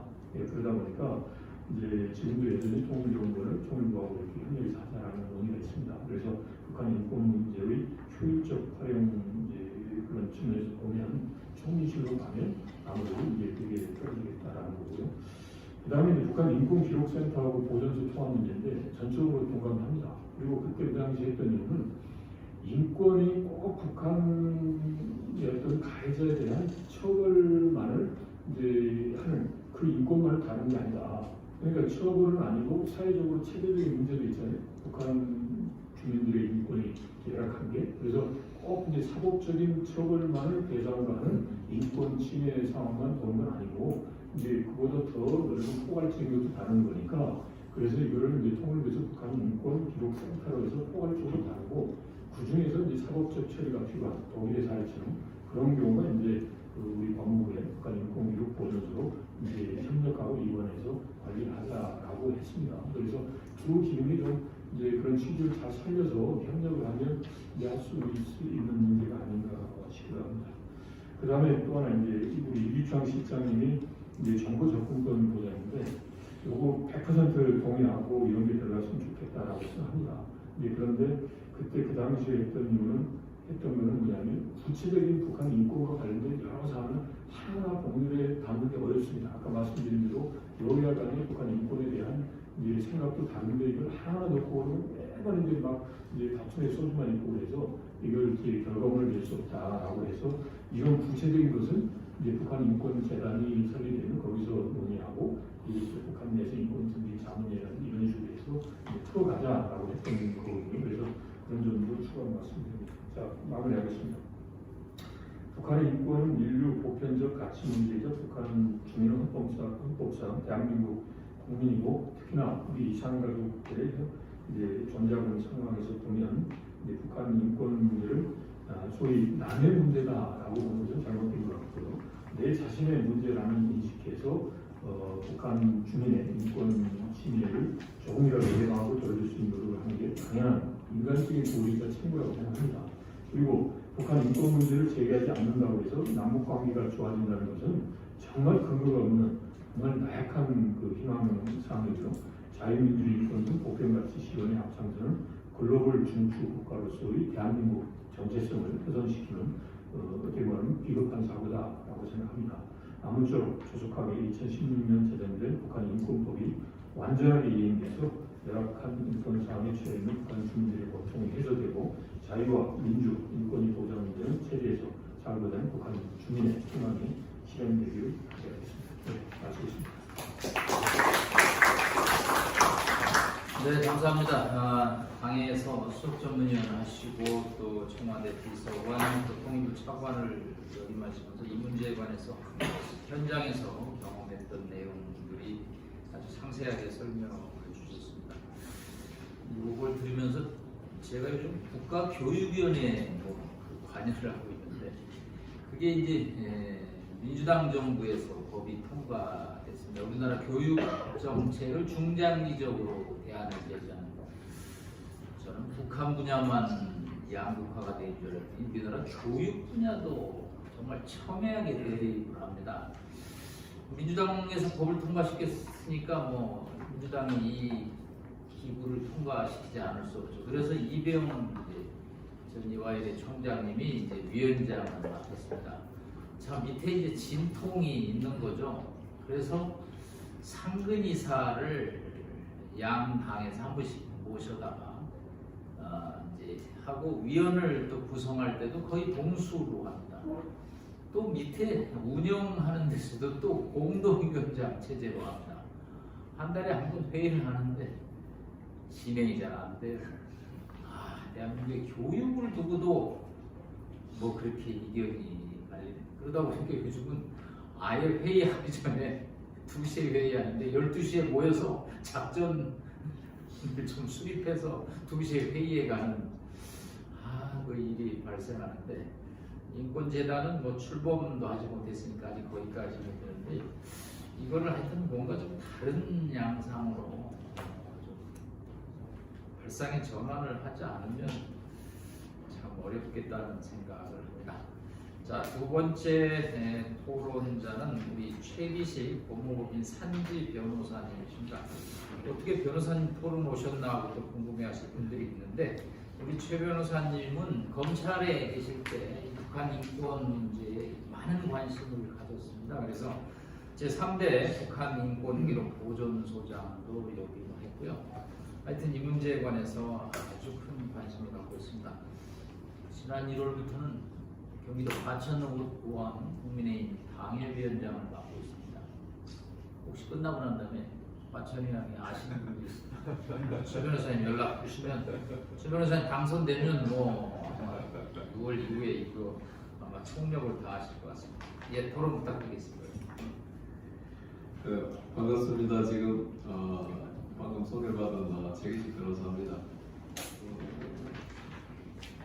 오늘 우리 윤정상 소장님하고 또 이규찬 박사님, 또 김영석 차관님 다 하신 말씀에 대해서 기본적으로 다 동의를 하고요. 제가 아까 남도원 교수님 말씀하셨는데 특이하게도 제가 이제 사법연수 95년도에 사법고시를 합격하고 96년도에 이제 사법연수에 들어가면서 고시 과정이 되게 힘들었기 때문에 제가 이 법조인의 자격을 선물로 받았다고 생각을 했습니다. 그래서 여기에 뭘 담을까 이렇게 쭉 고민하다가 제가 8학번인데 89년도에 이제 베를린 장벽이 무너지고 90년도 통일되는 과정을 쭉 경험하면서 우리 세대와 다음 세대에서 가장 중요한 것이 통일이겠다 이런 생각을 하면서 이제 통일의 제 인생을 이제 걸기로 하고 사법연수를 다녔더랍니다. 이제 군법무가 마칠 때쯤 되니까 아버지한테 아버지 제가 뭐가 됐으면 좋겠습니까? 저는 사실 계속 통일부에 뭐 사무관을 지원하거나 국정원에 가거나 이런 생각을 좀 했었는데 아버지는 18살에 이제 징용을 다녀오신 분이었습니다. 그래서 소장농이었고 또 초등학교 농특에도 못 가보신 분이라서 나도 면사무소에 가서 면석이들한테 자판기 커피 한잔 얻고 싶다. 네가 판검사가 됐으면 좋겠다. 이렇게 말씀을 하셨어요. 그래서 그건 명령이었고 이제 거절을 할 수가 없어가지고 법무부하고 검찰을 이렇게 찾아보니까 법원하고 그때 법무부에 특수문명과가 있더라고요. 그래서 내가 독일에 연수를 검사로서 연수를 갔다가 나중에 돌아와서 저기서 검사를 하고 또 나중에 과장을 하면 아버님의 그 요구와 또 저의 어떤 그 꿈이 이렇게 서로 두 가지가 다 일석이조가 되겠다 이렇게 생각해서 검사가 됐습니다. 그래서 운 좋게도 이제 독일에서 메인에서 1년간 2005년도에 연수를 하고 통일부문과 검사가 되기를 꿈꿔서 귀국을 했는데 저 중앙지검을 발령을 받아서 한번 사표를 낼 생각도 했었더랍니다. 그런데 2006년도에 중앙지검 공안부에서 근무할 기회가 있어가지고 2006년도 열심히 간첩 사건 수사를 하고 2008년도에 남북 공동선언 실천연대라고 이집단체 사건 수사를 하면서 통일에 대한 저의 막연한 환상들이 북한이라는 세력이 얼마나 우리 사회의 어떤 위험한가에 대해서 두 사건을 경험하면서 많이 깨닫게 되었습니다. 그리고 나서 이제 대검 연구관을 거쳐가지고 있는데 독일에 그때 베를린에 외교관으로서 검사가 파견 갈 수 있는 자리가 또 생겨가지고 2011년부터 2012년까지 2년간 독일 베를린 한국 대사관에 근무하면서 독일 통일의 전문가들을 이렇게 모시고 또 공부를 많이 할 수 있는 또 동북 지역을 주말에 쫓아다니면서 공부할 수 있는 그런 기회가 있었고요. 귀국하자마자 정말 꿈에도 그리던 이제 통일고문과장을 발령을 내주셔가지고 2년간 이렇게 근무를 하면서 그때 이제 이 북한 인권법이 통과되기 위해서 한참 통일부하고 국가인권위원회하고 법무부하고 힘겨루기를 하고 있었습니다. 특히 북한인권기록보존소 기록보존과 관련된 업무를 누가 할 것이냐, 저희는 당연히 법무부가 해야 된다고 이제 들이밀고 있었고 통일부는 통일부가 해야 된다고 이제 밀고 있었고 국가인권위원회는 인권위원회가 밀고 있었고 세 개가 사업을 꼽고 있었는데 그래서 저희도 결국 그때 국회 외통위 국회의원 많이 쫓아다녔는데요. 결국은 이 법이 2016년도 통과되면서 이 기록 보존이 독일의 짤츠기트 기록 보존소에서 나왔는데 우리는 북한 인권법을 너무 많은 것을 담으려고 한 거죠. 사실은 독일 짤츠기트 기록 보존소처럼 정말 동독에서 인권 침해 상황만 기록하는 그 한 가지 업무만 제대로 해도 되는데 우리는 거기에다가 자유권 침해나 사회권 침해나 모든 것을 다 여야 합의로 하다 보니까 다 집어넣으려고 한 거죠. 그러다 보니까 이 법이 형식적으로는 괜찮은 북한인권법으로 만들어졌지만 실질적으로 제대로 기능하지 못하는 정말 아까 이런 소장님 말씀하셨지만 그런 형태로 지금 만들어져 버렸다는 거죠. 그래서 아까 말씀하신 대로 정말 제가 그 통일법무과장을 마치고 나중에 중앙지검에서 이제 부장검사를 마칠 때쯤 돼서 이제 VIP가 이제 그 중앙지검장으로 오셨는데 그때 우리가 떠날 때쯤 되니까 이제 부장들한테 당신들이 원하는 것을 좀 적어내라고 하는데 저 스스로 이 북한 인권기록보존소가 만들어지면 꼭 소장으로 가겠습니다고 하늘에 제가 서원을 했더랬는데 문재인 정부가 들었으니까 저기 가면 내 인사에 정말 치명타를 맞겠다는 생각을 하게 된 거예요. 왜냐하면 저기 가면 내 인사에 무덤이라는 걸 뻔히 알면서 가기가 두려워지는 거예요. 저도 검사장이 되고 싶은 욕심이 조금 있었거든요. 그래서 며칠을 고민하고 있는데 그 C.S. 루이스 목사님 글을 누군가 보내줬어요. 하늘을 겨냥하면 땅에 있는 것도 너에게 줄 것이고 땅을 겨냥하면 땅에 있는 것도 빼앗아버린다고.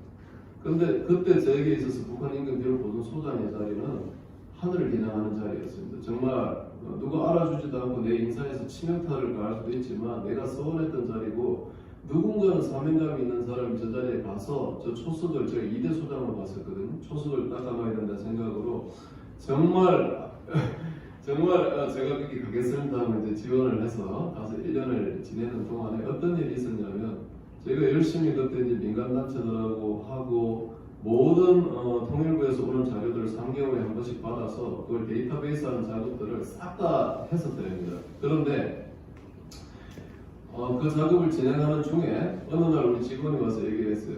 소장님 저기 우리 저 법무부 동판 밑에 있는 기록보존소 동판이 갑자기 저쪽 기둥으로 옮겨졌다는 거예요. 그래서 아니 도대체 무슨 일이야 하고 물었더니 당시 장관님이 그 기둥 앞에서 맨날 기념촬영을 하는데 법무부 로고 밑에 기록보존소 로고가 있는 게 너무너무 싫다는 거지. 그래가지고 이쪽 기둥으로 옮겨라는 거였어요.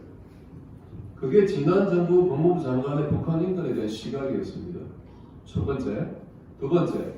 제가 이제 북한 인권 기록보존소장을 떠날 때쯤 되니까 이상한 소리가 들려요. 이제 그때 우리 기록보존소를 급하게 만드는 바람에 자리가 없어가지고 7층 장관실 위에 8층 제일 좋은 그거는 국가 비상사태가 터졌을 때 정부 장관들이 모여서 회의를 하는 여기 청와대에서 옮겨서 다음 장소로 회의하는 공간이었어요. 그 공간의 일부를 뜯어가지고 기록보존소를 만들 만큼 박근혜 정부 때 그게 심려를 기울여서 만들어놨단 말입니다. 그런데 그 기록보존소를 용인에 있는 법무연수원으로 아무 상관도 없는 그곳으로 옮긴다는 거예요. 그래서 진짜 아니나 다를까 제가 떠나고 난 뒤에 용인에 있는 그 법무연수원으로 기록보존소를 옮겨버리더라고요. 그리고 나더니 조금 있다가 제가 이제 다른 곳에 초장검사를 하고 있는 들려오는 소문이 역대 1대, 2대, 3대 소장까지가 다 검사가 부장검사가 파견이 됐었는데 그 다음부터는 일반직 행정직원으로 소장 자리를 모하고 검사들이 서너 명이 나와 있었는데 검사들 전부 다 빼버린 거죠. 그러니까 1단계로는 간판을 옮긴 것부터 시작해 현판을 옮긴 것부터 시작해서 사무실 옮기고 세 번째 검사들 다 빼버렸죠.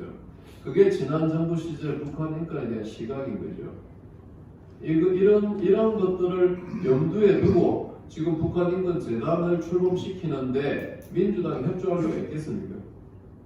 도무지 없다는 거죠. 저는 아까 김현수 차관님 말씀하셨지만 이 부분은 아까 교육부분도 말씀하셨지만 이념 싸움이거든요. 그러니까 북한에 대한 시각이 완전히 다른 두 개의 이 교섭단체가 이걸 합의해 줄 리가 없다는 겁니다. 그래서 오늘 이 토론문에는 그냥 제가 지난번에 한번 검토를 요청받아가지고 한 걸 정리를 한 건데 이 법률적인 부분이라서 세 가지 정도를 검토를 했는데 첫 번째는 부작위 위법 확인 소송, 그러니까 교섭단체가 움직이지도 않고 국회의장이 움직이지 않을 때 부작위 위법 확인 소송을 할 수 있는지를 검토를 해봤는데 그 71쪽인데요. 우리가 한번 서울행정법원 사례를 한번 봤더니 특정 교섭단체에 추천을 받은 원고들이 통일부 장관과 B 정당을 피고로 해가지고 이사 임명 부작위 위법 확인 소송을 진행을 했더니 교섭단체 추천을 받았을 뿐 국회의 추천을 받은 상태가 아닌 원고들이 피고 통일부 장관에게 자신들의 임명을 요구할 법규상 조리상 권리를 가진다고 할 수 없다 해가지고 각하를 보냈어요. 네, 그래서 부작위 위법 확인 소송이 현재로서는 어렵다 이렇게 이제 판단을 했고 원고 적격도 이 사람들이 아직 어렵고 통일부 장관 정도만 원고 적격이 된다 이렇게 볼 수가 있는데 다만 통일부 장관도 이렇게 부작위 위법 확인 소송에서 국가기관, 행정기관 사이에서 권한의 존부와 범위에 관해서 다툼이 있는 경우에 71쪽에 보면 이건 권한쟁의 심판으로 다뤄지기 때문에 부작위 위법 확인 소송은 어렵다 이렇게 저희들이 나름 잠정 법률 검토를 한 적이 있습니다. 두 번째로 넘어가셔가지고 시간이 좀 그러니까 74쪽에 권한쟁의 심판이 있는데 권한쟁의 심판으로 가면 75쪽에 보면 통일부 장관은 국회와의 관계에서 당사자 능력을 가질 수 있을 것으로 보여집니다. 그리고 국회의장과 원내교섭단체, 교섭단체 원내대표도 헌법기관이기 때문에 기본적으로 당사자 능력을 가질 수 있을 것으로 저희가 판단을 했었습니다. 그런데 그 밑에 재밌는 판결을 보면 권한쟁의 심판의 소송 요건으로 피청구인의 처분 또는 부작위가 필요한데 헌법재판소는 국회의장의 국무총리 임명 동의안 처리가 무산된 사안에서 국회의장이 투표를 개표하고 선포하지 아니한 부작위에 대해서 국회의장의 개표 절차를 진행해 표결 결과를 선포할 의무가 있음을 인정할 수 없다는 취지로 권한쟁의 심판을 각하 처분한 적도 있습니다. 그래서 이 사안에서 지금 특정 정당의 교섭단체가 이사를 추천하지 않고 있는 지금 상황이잖아요. 그럴 때 국회의장에게 이사를 추천할 의무가 있음을 인정할 수 현재는 없는 거죠. 왜냐하면 추천이 1차 돼야 되는데 국회의장한테 명단이 안 왔기 때문에 국회의장을 상대로 할 수는 없다. 그런 원내 교섭 단체를 상대로 일단 할 수가 있겠다 이렇게 보여지고요. 그 다음에 이 처분으로 볼 수 있느냐, 이사의 추천 행위도 일단 처분으로 볼 수 있겠다 이렇게 해서 원내 교섭 단체가 의무를 이행하지 않고 있는 것은 부작위에 해당할 수 있겠다 이렇게 나름 판단을 해봤습니다. 권한이 침해되고 있는 것도 지금 맞겠죠. 통일부 장관이 이사를 임명하지 못하고 있기 때문에 이 요건도 충족이 된다고 봅니다. 그래서 유효한 소송적 해결 방안으로 권한쟁의 심판 정도를 한번 검토해 볼 수 있겠다. 그렇지만 과연 이것이 정치적인 영역이고 사법부가 이거를 판단해 줄지는 미지수입니다. 만약에 해본다면 이 방법밖에 없지 않을까 이런 생각이 듭니다. 그다음에 위헌법률 심판이나 헌법소원 역시 지금 검토를 해봤는데 재판의 전자성이나 보충성의 원칙이나 이런 것들이 잘 충족되지 않아가지고 이것도 어렵겠다. 그래서 다 한 가지 지금 현재 상황에서 돌파할 수 있는 이거 하나가 권한쟁의 심판이 아닌가 이렇게 생각이 듭니다. 이 정도 말씀을 드리고 그 다음에 아까 그 기록보존소하고 통일부 인권 기록보존센터 인권 센터하고 통합 문제는 저는 이거 반드시 통합해야 된다고 봅니다. 물론 여기 생존권적인 부분도 있겠지만 그거는 통일부의 다른 기능으로 충분히 할 수 있다고 보여지거든요. 그래서 이 적어도 기록 보존하는 이 부분만큼은 저는 제 생각에는 정말로 가해자 처벌과 피해자 구제와 피해자 복권과 피해자 보상과 이런 점에서 법률가들이 이걸 해야 되지. 이걸 양쪽으로 이렇게 이용화시킨 것은 그때 당시에 당연히 여야에서 이거 법무부 힘을 빼기 위해서 이 기능을 제대로 하지 못하게 하기 위해서 물론 통일부에서 물론 자기들 일을 더 많이 하기 위해서 끌고 간 면도 있지만 그때 민주당 입장에서는 이거를 분리시켜 놓는 것이 훨씬 힘을 뺄 수 있다고 생각하는 것 같아요. 그래서 차제에 이걸 만약에 법을 개정하게 된다면 좀 한 곳에서 하는 게 맞고 검사들이 독일 짤츠기트 기록보존소에서 1961년도 그때 만들어져가지고 89년도 90년 베를린 장벽무너지고 통일될 때까지 30년의 시간 동안 계속 검사들이 수사를 했단 말입니다. 이 일은 이렇게 돼야만 북한에 대해서 예방적 효과도 있는 거죠. 그래서 그렇게 해볼 필요가 있겠다는 생각이 들고요. 그 다음에 이번에 아시겠지만 기록보존소가 또 용인에 있던 그 기록보존소가 법무부로 다시 예쁘게 단장을 해서 이전을 했습니다. 그리고 그 다음 기록보존소 자료 통합인데요. 지금 통일연구원도 가지고 있고 국정원도 가지고 있습니다. 또 통일연구원도 가지고 있고 법무부도 가지고 있습니다. 그래서 일단 국가기관에 있는 데이터베이스부터 하나 통일해야 돼요. 저희가 가해자 특정을 위해서 무지 노력했습니다. 그래서 우리 검사들이 조사하러 나갈 때, 또 수사관이 통일부 우리 요원들하고 조사하러 나갈 때 어떻게 조사해야 되는지 조사 매뉴얼까지 다 만들어졌고요. 가해자 특정을 위해서 굉장히 노력을 했었거든요. 그래서 어떻게 됐든 이제는 이것들을 통합을 할 필요가 있는데 데이터베이스를 전부 통합하는 그런 기능을 추진을 하기를 바라고요. 그 다음에 윤여상 소장님 여기 계시고 또 제가 퇴직하자마자 민간 NKDB의 또 기록보존소 소장을 또 맡아달라고 해가지고 지금 제가 정부 부처 법무부하고 민간하고 다 같이 두 개를 같이 경험한 소장이 되었는데요. 윤 소장님한테 가끔 제가 이런 말씀드려요. 소장님 이제 우리 소장님 갖고 있는 자료도 보존했던 자료들도 정부 기관하고 이제 합칠 필요가 있습니다.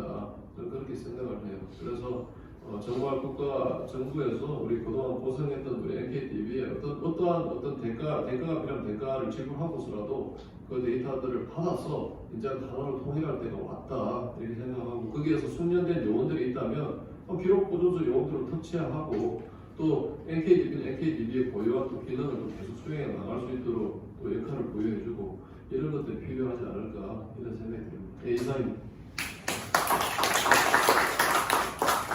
네, 최 변호사님 아주 많은 흥미로운 말씀을 해주셨는데 사법연수로 마치고 중앙지검에 발령받은 그 사표내려고 깜짝 놀랐습니다. 모든 검사들이 다 중앙지검 1순위로 다 신망을 하는데 검사 숫자를 지금 검색해봤더니 2293명인데 검사장이 2%니까 뭐 50명이 안 되는 것 같아요. 그런데 이 특수법령관이 이런 문제에 관심을 갖고 있는 검사분들이 그렇게 많지 않은데 최 변호사님 참 부끄럽습니다. 네, 뭐 어느 기관에서 해야 된다, 또 어떻게 해야 된다, 뭐 여러 가지 논의가 있을 수 있는데 하여튼 지금은 이 현행 법이 뭐 실행이 잘 안 되는 이 문제점을 어떻게 극복해야 될 것인지, 결국은 뭐 내년 총선에서 판가름이 나지 않겠나 생각을 해봅니다. 자, 다음은 마지막 토론자로 통일연구원 이우태 연구위원입니다. 네, 북한 인권 정진을 위한 북한 인권 실행 발표 부탁드리겠습니다. 네, 나경수님 소개해 주셔서 감사합니다. 앞서 윤여상 박사님, 이창 박사님, 또 김영석 차관님, 최식 변호사님 모두 말씀하시는 거에 모아지는 하나의 결론은 결국 북한 인권재단이 하루속히 출범해야 된다는 측면인 것 같습니다. 그래서 저는 뭐 법적인 부분, 뭐 여러 가지 당시의 상황적인 부분도 다 있겠지만 현재 북한 인권법을 국내법으로 제정해서 시행하고 있는 한미 3국의 북한 인권법 내용을 한번 살펴보면서 각 특징이 어떤 게 있고 이에 따라서 왜 우리가 이 북한 인권재단을 조속히 출범해야 되는지를 한번 좀 말씀드리고자 하고 이 인권재단 이외에도 북한 인권법에 어떠한 내용이 더 담겨져야 북한 주민들의 실질적인 인권 개선에 도움이 될 수 있는가를 한번 같이 의견을 나눠보고자 합니다. 제가 81쪽에 제시한 것처럼 한국, 미국, 일본은 각기에 이제 북한 인권 침해 사항이 굉장히 심각하다는 점을 공유하고 있고 미국서부터 이제 북한 인권법을 제정하고 이제 저희 한국이 2016년에 제정을 했죠. 이 미국과 일본의 인권법, 북한 인권법의 특징을 보면 우리와 극명하게 좀 특징이 나뉘는 고점을 발견할 수가 있는데요. 미국 인권법 같은 경우에 뭐 목적이 이제 굉장히 5가지로 나와 있고 주요 내용을 보면 북한 주민들의 인권 증진, 그다음에 북한 주민들에 대한 지원, 그다음에 중국에 있는 북한 난민을 어떻게 할 것인가의 문제까지도 다 접근하고 있습니다. 그래서 더 구체적으로 북한 인권 증진을 위한 예산까지 200만 달러라는 예산까지 포함이 되어 있고요. 그다음에 정보 전파를 위한 방송 지원도 하고 있고, 또 NGO와 국제단 제가 북한에 대한 지원을 할 경우에 어떻게 해야 된다는 기준점도 명확하게 제시를 하고 있습니다. 이외에 앞서 말씀드렸던 것처럼 중국의 은신 중인 탈북민을 보호하기 위해서 중국 정부는 어떻게 해야 된다, 이것은 또 어떻게 다뤄야 된다는 내용까지 굉장히 세심하게 북한 인권 개선을 위한 내용을 담고 있죠. 이외에 일본의 북한 인권법을 살펴보면 미국과는 결이 조금 다릅니다. 일본의 북한 인권법은 북한 당국에 의해 납치된 일본인 문제를 최우선적으로 해결한다는 내용이 일본의 북한 인권법의 특징인데요. 여기서 제가 볼 때 이 핵심은 뭐냐면 일본 북한 인권법의 핵심은 일본 정부가 요구하는 납치자 문제에 대해서 북한이 어떠한 개선 의지를 보이지 않을 경우에 일본이 경제 제재를 가할 수 있다. 이 내용이 법상에 들어가 있다는 내용입니다. 이 부분은 굉장히 일본 정부로서는 북한이 이 내용에 대해 심각하게 받아들이고 제스처를 취해라 이렇게 강제성을 부여한 조항이라고 볼 수 있는데요. 이처럼 미국과 일본의 북한 인권법은 각각 그 두 개 국가가 추구하고자 하는 북한 인권의 내용이 명확하고 목적성이 뚜렷하게 담겨 있다고 볼 수 있겠습니다. 근데 이제 반면에 우리 이제 한국의 이제 북한 인권법을 살펴보면 좀 앞서 계속 말씀을 해주셨지만 목적성이 굉장히 광범위합니다. 광범위하고 지금 현재 북한 당국이 북한 주민들한테 자행하고 있는 인권 유린 상황 개선을 위한 어떤 실질적인 방안이라든지 아니면 이런 개선을 위한 어떤 방안 이런 것이 담겨져 있기보다는 좀 장기적인 접근법이 많이 포함되어 있는 북한 인권법의 특징을 볼 수 있는데요. 주로 제도를 만들어서 그 제도 안에서 어떤 방안을 논의하고 그런 방안을 제시하는 그런 조금 포괄적이고 장기적인 차원에서의 북한 인권법 내용으로 구성되어 있다고 볼 수 있겠습니다. 그런데 결국에는 이런 우리 북한 인권법의 특징은 결국은 제도와 기구의 현실화라고 볼 수 있을 때 가장 핵심은 북한 인권재단이거든요. 이 재단에서 결국에는 어떤 북한 인권 개선을 위한 방안을 제시하고 실질적인 내용을 집행을 해야 되는 기구로서 역할을 해야 되는데 이 북한 인권재단이 출범을 하지 못하고 계속 사무화된 구조로 되어 있을 경우에는 우리 북한 인권법의 핵심이 결국에는 이행이 되지 않는 부분이라는 거죠. 그렇게 될 경우에는 국제사회에서는 계속 요구를 합니다. 북한 인권의 주요 당사국, 핵심 책임을 지고 이행해야 될 당사국은 한국이다. 한국이 이 책임지고 가야 될 부분이 있는데 결국 그것의 핵심인 북한 인권재단이 출범하지 않으면 우리가 결국 북한 인권 개선에 대한 의지가 있는지 여부에 대한 의구심이 북한 국제사회에서 나올 수밖에 없고요. 실제로 미 국무부의 국가별 인권보고서가 매년 나오고 있습니다. 여기에서 한국의 북한인권재단이 출범 지연되고 있다는 내용이 지적되고 있기도 하고요. 또 얼마 전에 이제 유엔 북한 특별보고관 같은 경우에는 북한인권재단이 이 설립이 돼야지만 한국의 북한인권법의 실질적 이행이 가능할 것이다. 이렇게 발언함으로써 결국은 북한인권재단이 출범하느냐 마느냐가 결국에는 우리의 북한인권 개선에 대한 의지를 보여주는 척도가 되고 있는 것이죠. 따라서 저는 이제 이렇게 살펴보니까 여러 국회의원님들께서 북한 인권법에 대한 개정안을 많이 제시하고 계십니다. 근데 그 개정안 제시 내용을 한번 다 살펴봤더니 국민의힘 의원님들께서 제시한 부분이 상당히 그래도 합리적인 부분이 많다고 저는 판단이 되고, 그래서 두 가지 방법을 한번 저도 그 내용을 인용해서 제안을 해보면 결국에는 이 가장 큰 문제는 북한인권재단의 이사의 추천에 대한 문제인데, 그 이사 추천에 대한 기한의 제한이 하나가 있을 수 있고요. 하나는 권리의 이양 문제가 있을 수 있다고 생각이 듭니다. 그래서 기한의 제한 같은 경우에는 현재 북한인권법상 북한인권재단 이사 추천 기한이 명시되어 있지 않는 문제점이 있어서 이게 계속 표류될 수밖에 없는 상황이 발생할 수 있기 때문에 결국에는 하나의 교섭단체가 이사를 추천할 경우 통일부 장관이 일정 기간 지난 후에는 반드시 이사를 임명해야 되고, 여기에 과반수 조항을 좀 넣었으면 좋겠습니다. 12명 이내라고 현재 되어 있는데요.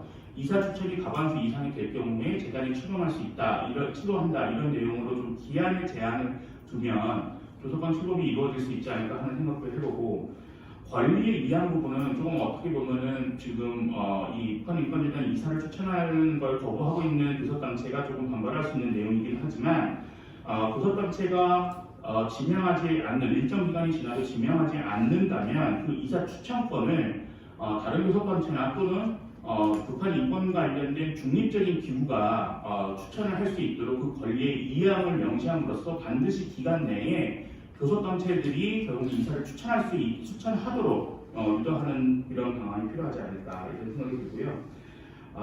북한인권재단이 현재 역할이 인권법 쌓고 보면 남북 인권 대화와 인도적 지원이 두 가지로 분류가 되어 있습니다.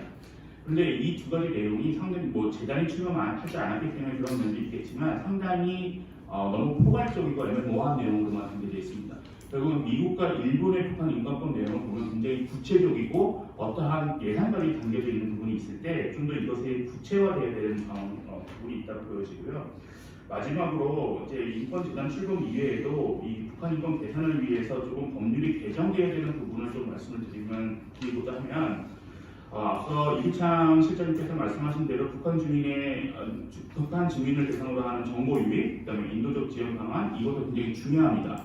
근데 여기에 더불어서 북한의 정치범 수용소 문제라든가 국군포로 납북자 억류자에 대한 문제, 그다음에 최근에 중국의 체류 중인 탈북민의 강제 송환 문제가 굉장히 지금 이슈화가 되고 있거든요. 굉장히 중요한 문제입니다. 이런 부분을 결국에는 우리 법률에 결국은 일정 부분 포함을 시켜놔야 결국엔 국제사회의 협력도 용이할 수 있고, 우리 정부가 얼마만큼 이 부분에 중요성을 두고 정책을 추진하고 있다는 부분을 밝힐 수가 있을 것 같고요. 지금 현재 우리 인권법상 이 북한 주민에 대한 정의가 제3조에 되어 있습니다. 여기에 보면 제3조의 북한 주민에 대한 정의를 보면, 북한 주민은 군사 분계선 이북 지역에 거주하며 이 지역에 직계가족, 배우자, 직장 등 생활의 근거를 두고 있는 사람, 그리고 북한에 있는 사람이죠. 그런데 최근 중국의 체류 중인 탈북민의 강제 북송 문제가 굉장히 심각하거든요. 그렇게 되면 결국엔 북한 인권법에서 보호하고자 하는 대상의 범위를 북한에 거주하고 있는 북한 주민뿐만 아니라 제3국, 그것이 중국이 됐든 러시아가 됐든 제3국의 은신 중이거나 체류 중인 북한 주민에게도 이러한 정의의 대상을 좀 확대를 해야지만 우리가 북한 인권법을 추진하고자 하는 목적에 부합하지 않을까 이런 생각이 듭니다. 마지막으로 이제 김영석 차관님께서 말씀하셨다시피 우리가 반드시 이 북한 인권법을 다루면서 상기해야 될 점은 결국 헌법 제3조가 영토 조항을 말하면서 북한 주민은 대한민국 국민이라는 것을 확실하게 하고 규정하고 있고요. 또 헌법 10조 같은 경우에는 모든 국민은 인간으로서 존엄과 가치를 가진다고 되어 있어서 우리나라 국민이 북한 주민도 당연히 인간으로서의 존엄과 가치를 가지는 것은 당연한 것이고요. 이에 따라서 북한 주민의 인권을 보호하고 책임져야 할 부분과 우리 국가의 우리 한국 정부에게 있고 이 북한 인권법은 이러한 의무를 이행할 법적 제도적인 장치라는 점을 좀 명시했으면 좋겠습니다. 네, 감사합니다. 네, 이우태 박사님 이제 83페이지에 이란이안을 이렇게 아이디어를 주셨는데 이것도 법 개정을 해야 되죠? 그러니까 이게 결국은 국회로 돌고 들어와서 오는 문제고 그 다음에 이제 마지막 그 84페이지에 제한 북한 주민의 정의를 확대하고 뭐 이렇게 여러 가지 요거 아까 최기식 변호사님은 이제 너무 이거 벌리면 확장하면 이게 이제 현실의 벽을 넘기 어렵다 그래서 좀 집중하는 아까 아이디어를 주셨는데 근데 이런 것도 조금 하여튼 논의가 더 필요한 사안 같습니다. 네, 지정된 발제와 토론을 마치고요. 이제 우리 두 분 발제자 의견 최종 듣기 전에 혹시 이 대사님 이대춘 대사님 괜찮으시겠어요? 네, 그러면 이제 처음에 발제해 주신 우리 이윤여상 소장님 의견 듣고 이규창 실장님 의견 듣도록 하겠습니다. 네, 고맙습니다. 우리 김영석 차관님 현직에 계실 때도 많은 애정을 갖고 계시고 도와주셨는데 여전히 큰 힘이 되고 있습니다. 최기식 변호사님 법무부의 북한인권 비록 보존 소장 하실 때 북한인권 정보센터의 북한인권 비록 보존소는 2007년에 만들어져서 똑같은 명칭이 민간에 있습니다.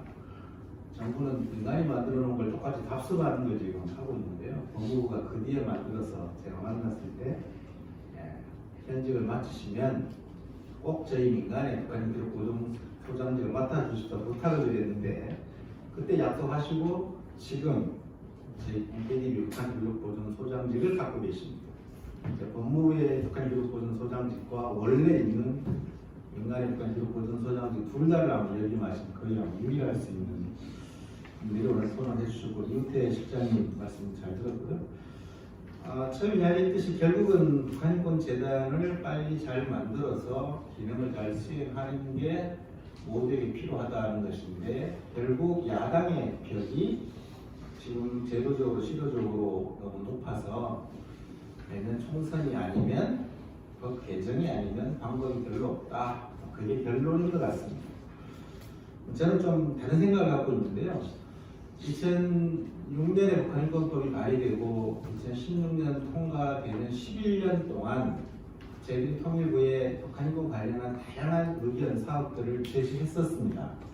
그때마다 통일부와 정부에 계신 분의 답변은 그게 좋은 내용인데요. 북한인권법이 통과가 안 돼서 북한인권법이 통과되면 이런 말씀을 모두 공통적으로 하셨습니다. 무슨 말이냐면 정부는 북한인권법이 통과되지 않아서 그것을 빌미로 할 수 있는 수많은 일을 안 할 수 있는 큰 명분을 가졌었다는 거죠.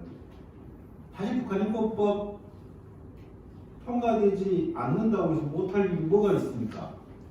북한이 실태 조사를 못하게 하면 못할 수 있습니까? 연구 용역을 못할 수 있습니까? 국제 활동을 모두 다 할 수 있습니다. 정부의 의지만 있다면, 대통령의 의지와 장관의 의지와 관료의 의지가 있다면 못할 거 없어요. 단 법이 만들어지면 법을 근거로 좀 더 명확하게 할 수 있겠죠. 이러한 상황은 지금도 전혀 변함없습니다. 북한인권법이 없어서 안 되는 건 아무것도 없습니다. 사실은. 지금도 역시 북한인권법과 내년 4월 총선만 기다리는 것은 대단히 제가 볼 때는 좀 정나라하게 말하면 비겁한 행위입니다. 대통령이 의지가 있고 정권을 장악한 정당에서 그것을 정치를 수행하는 정부가 왜 못합니까? 인권재단에 적혀있는 내용 다 보셨지만 재단이 아니어도 충분하게 할 수 있습니다. 저는 그런 측면에서 정부와 민간 국제사회가 협력해서 역할을 수행하면 충분히 잘할 수 있다. 재단에 목맬 필요 별로 없다는 말씀이고요. 오히려 정부가 강조하니까 지금 북한인권 박물관 같은 거 저희들이 이재춘 대사님 추진위원장이고 만들고 있는데 이런 거 정부가 만들겠다고 나오거든요. 오히려 이런 악순환이 제기되는 것들은 정말 이를 합리적으로 바꿀 필요가 있다는 거고, 아까 우리 최기식 변호사님, 저희 민간이 가진 정보도 정부가 통합해야 되지 않느냐, 맞는지 아니죠.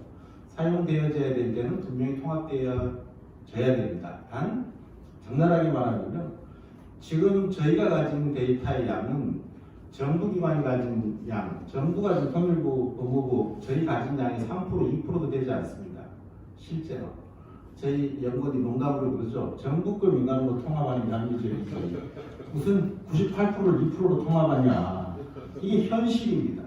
그리고 정권 바뀌면 간판을 떼어서 없애고 저 근원으로 쫓아내는 걸 본 민간의 입장에서는 민간의 정보를 정부에 합친다는 것은 지금의 정권 교체가 반복되는 상황에서는 불가능합니다. 그거 언제 없어질지 누구도 장담할 수 없기 때문입니다. 이런 우려를 갖고 있고 그러한 것이 불식되어져야 진정한 민간과 정부 협력이 되지 않을까 이렇게 말씀하시겠습니다. 고맙습니다. 네. 잠깐 이규총님 이전에 제가 우리 김성호 우리 여행 부원장님 말씀을 모청해 들었습니다. 네, 상당히 한 말씀. 네. 원장님이 모두에 말씀하신 대로 인권 문제는 보편적이기 때문에 북한이든 대한민국이든 미국이든 유럽이든 아프리카든 모든 나라가 지켜야 되는 문제이기 때문에 당연히 북한의 인권 문제에 대해서도 문제를 제기해야 되고, 특히 또 여야간에 이미 합의가 됐잖아요. 합의가 됐으면 그걸 지켜야죠. 더군다나 국회의원이 법을 만들었는데 그 법을 안 지킨다는 것 자체는 국회의원 스스로를 포기하고 자기가 국회의원이 아니라는 거잖아요. 국회의원이 대통령과 또 법원과 다 다른 게 뭐예요? 법을 만들 수 있는 권한이 있잖아요. 그 권한이 있으면 당연히 그 책임을 따라가야 되는 거고, 그래서 저는 이제 민주당이 이 법을 여야 합의를 만들어 놓고 북한인권제도 출범 안 시키는 것 자체가 이해가 안 되는 거죠. 기본적으로 상식에 어긋나는 거고, 일단 북한인권제도를 출범시키고 그 운영하는 과정에 있어서 문제가 생기고 그때 법을 개정하든 운영하는 방식에서 개정하든 그런 식의 절차를 지키는 게 저는 기본적인 상식이라고 봅니다. 그래서 이 문제에 대해서 민주당이 법을 만들어 놓고 실질적으로 이제 북한인권제도 출범을 가로막고 있는 이 부분에 대해서는 국민들이 잘 모릅니다. 그래서 저는 오늘 이 행사가 그런 민주당의 잘못된 생각, 그런 부분을 국민들에게 알리고, 또 결국은 민주주의는 여론에 의해서 움직이기 때문에 그런 이런 국민들의 여론이 민주당으로 하여금 입법 취지에 맞게끔 북한인권제도 출범에 동참하도록 하는 그런 저는 좋은 기회라고 생각합니다. 네, 감사하다는 말씀 드리겠습니다. 네, 마지막 발제자 우리 이규창 박사님 부탁드리겠습니다. 네, 김영석 전 차관님, 최기식 변호사, 이국태 박사님 코멘트 토론해 주셔서 감사드리고요. 시간이 지났기 때문에 제가 다 답변드릴 수는 없을 것 같고 간단하게 몇 가지만 말씀드리겠습니다. 먼저 이렇게 균형적인 재단의 균형적인 인사 추천하자 자유권, 사유권 이렇게 했으면 좋겠다는데 사실 그렇게 되면 바람직한데 그게 지금 안 되는 거잖아요. 그래서 가급적이면 다른 법률에도 제가 말씀드렸지만 여야 추천하고 이렇게 동sul하는 건 없어요. 그게 이례적이고, 그런데 이게 균형적인 인사는 우리 문제도 반복되지 않을까 좀 우려스럽고, 가급적이면 다른 법들처럼 그 여야가 좀 개입하는 가급적이면 방지하고 통일부 장관이 인사를 하는 게 어떨까 생각이 들고요. 그다음에 정보 접근권에 대해서 구체적인 사항을 우리 북한인권법에 담는 거는 아직까지 않다 말씀드렸는데, 여기 81페이지 미국 북한인권 보시면요, 목적이 5개 있습니다. 다른 거는 다 우리 북한인권법가 있는데 북한인권법도 식량권, 건강권, 노동권 이거 다 다루진 않고 특히 그 중에 정보 접근권만 담아있거든요. 근데 그런 점에서는 저는 정보 접근권은 좀 필요하지 않을까 그런 생각이 들고요. 마지막으로 북한 주변 정의 조항도 문제가 있다는 것을 공감을 하는데, 사실은 북한 일단 주민 정착 정법에 보면은 해외 북한 일단 주민을 보호를 위해서 외교적 노력을 해야 된다는 게 있습니다. 근데 북한 인권법에도 들어가면 그 정도 수준밖에 들어갈 수가 없을 것 같아요. 또 중복될 것 같고 법 체계도 문제가 있을 것 같아서 물론 그거는 좀 논의가 더 필요하겠지만 북한 아예 없는 건 아닙니다. 북한 일단 정착 정법이기 때문에 그 정도 말씀을 드리고 마치겠습니다. 네, 김영수 차관님. 네. 예. 지금 이제 우리 유치원 시장 말씀하셨는데요. 그러니까 두 분이 뭐 입법 개정 사항에 대해서 제가 반대 의견을 하는 게 아닙니다. 이제 그걸 그랬으면 좋겠다라는 거고, 그게 안 됐을 때 이제 차선책으로 아까 우리 김성호 부원장님 말씀하신 대로 여야 합의했으면 합의한 법을 그대로 이행을 해라. 그래서 이제 북한 반대하는 쪽에서 제기하는 명분을 약화시키기 위해서 이렇게 제안을 제시했다라는 겁니다. 그리고 정보 접근법이 이제 개정했을 때 들어가는 걸 그것도 제가 반대하는 거 아니고요. 이제 그게 들어갔으면 뭐 당연히 바람직하죠. 근데 이제 다만 그때 그 당시에는 여러 가지를 넣다 보면 이제 소위 다툼의 그런 소리가 많아지니까 좀 포괄적으로 했다라는 이제 말씀을 이제 일단 이제 드립니다. 예. 네, 마치기 전에 오늘 후원해주신 태영호 의원님 발언 최종적으로 듣도록 하겠습니다. 네, 저는 정치인으로서 이 북한 인권법에 대해서 대단히 회의적인 생각을 가지고 있습니다. 저는 2016년에 우리가 이 북한 인권법을 만들지 않았더라면 어떻게 됐을까 이 생각을 저는 많이 하고 있는 사람입니다. 이 북한 인권법이라는 게 우리가 구조적으로 오늘 많은 분들이 얘기했지만 북한 인권이라는 새가 앞으로 날아야 되겠는데 오른쪽 날개는 앞에 방향으로 날고 왼쪽 날개는 뒷방향을 향해서 날고 있는 새입니다. 그러니까 좌우에 있는 두 날개가 서로 반대 방향을 향해서 펄럭이기 때문에 이 새는 날 수가 없습니다. 앞으로 갈 수도 없고 그러면 저는 지금도 와서 우리 아까 많은 분들이 2016년 이 북한 인권법이 통과될 당시의 상황을 설명해 주셨는데 왜 그러면 민주당 의원들이 20명의 강성 의원들을 빼고 나머지가 이 법에 동의했을까? 저는 그들이 이 법에 민주당 입장도 담겨져 있기 때문에 동의했다고 저는 생각지 않습니다. 저는 이 법을 들여다보니까 누가 설명했을 겁니다. 이건 도무지 이해될 수 없는 법이다. 봐라. 곳곳에 지혜를 다 묻어놨기 때문에 한 발짝도 나갈 수 없게 우리가 다 제도적으로 구조적으로 만들어 놓은 법이니까 여러분들이 통과시켜도 이 북한 인권 문제에서는 아무런 변화가 일어나지 않습니다. 마음 놓고 찬성해도 됩니다. 뭐 이런 일이 있지 않았을까? 저는 이렇게 합리적으로 의심하고 있는 그런 이제 사람 중에 한 명입니다. 저는. 그래서 아까 많은 분들이 내년 총선에서 저희가 다수당이 된다면 이 북한 인권법을 다시 한번 선보자 이런 이제 말씀들을 많이 하셨는데 이건 뭐 어느 한 부분적인 내용을 뜯어고치는 정도의 선언을 해서는 안 되고요. 근본적인 방향적인 문제부터 북한 인권법에 대한 방향적인 문제부터 저는 바로 정해야 된다. 북한 인권이라는 새가 정말 북한에 있는 주민들의 인권을 위한 법이고 그들을 향해서 이 새가 날아갈 수 있도록 완전히 근본적인 변화를 가져야 된다. 저는 이렇게 생각합니다. 감사합니다. 네, 태영 의원님 또 심도 있는 분석을 주셨습니다. 네, 오늘 토론의 제목이 북한 인권법 실행인데 이 실행을 안 되면 플랜 B가 좀 필요한 것 같습니다. 결국은 뭐 장내에서 안 되면 장외로 가야죠. 네, 우리 윤여성 소장이 비겁하다고 그랬는데 네, 뭐 불편한 진실을 해결하기 위해서 조금 법 실행만 또 너무 기다리지 말고 뭐 다른 분야의 예산을 확보해서 일종의 뭐 시민운동 차원에서 추진을 해나가야 될 것으로 보입니다. 자, 오늘 북한 인권법 실행을 위한 바람직한 방향의 세미나를 주최해 주신 통일연구원 여의도연구원에게 감사드리고 후원해주신 태용 의원실도 감사드립니다. 오늘 이 내용은 우리 이윤식 우리 여의도연구원 실장께서 잘 정리해서 용산과 당대표에게 아마 내일 정도 보고를 할 것으로 봅니다. 다시 한번 협조해 주신 여러분들께 감사한 말씀드립니다. 고맙습니다.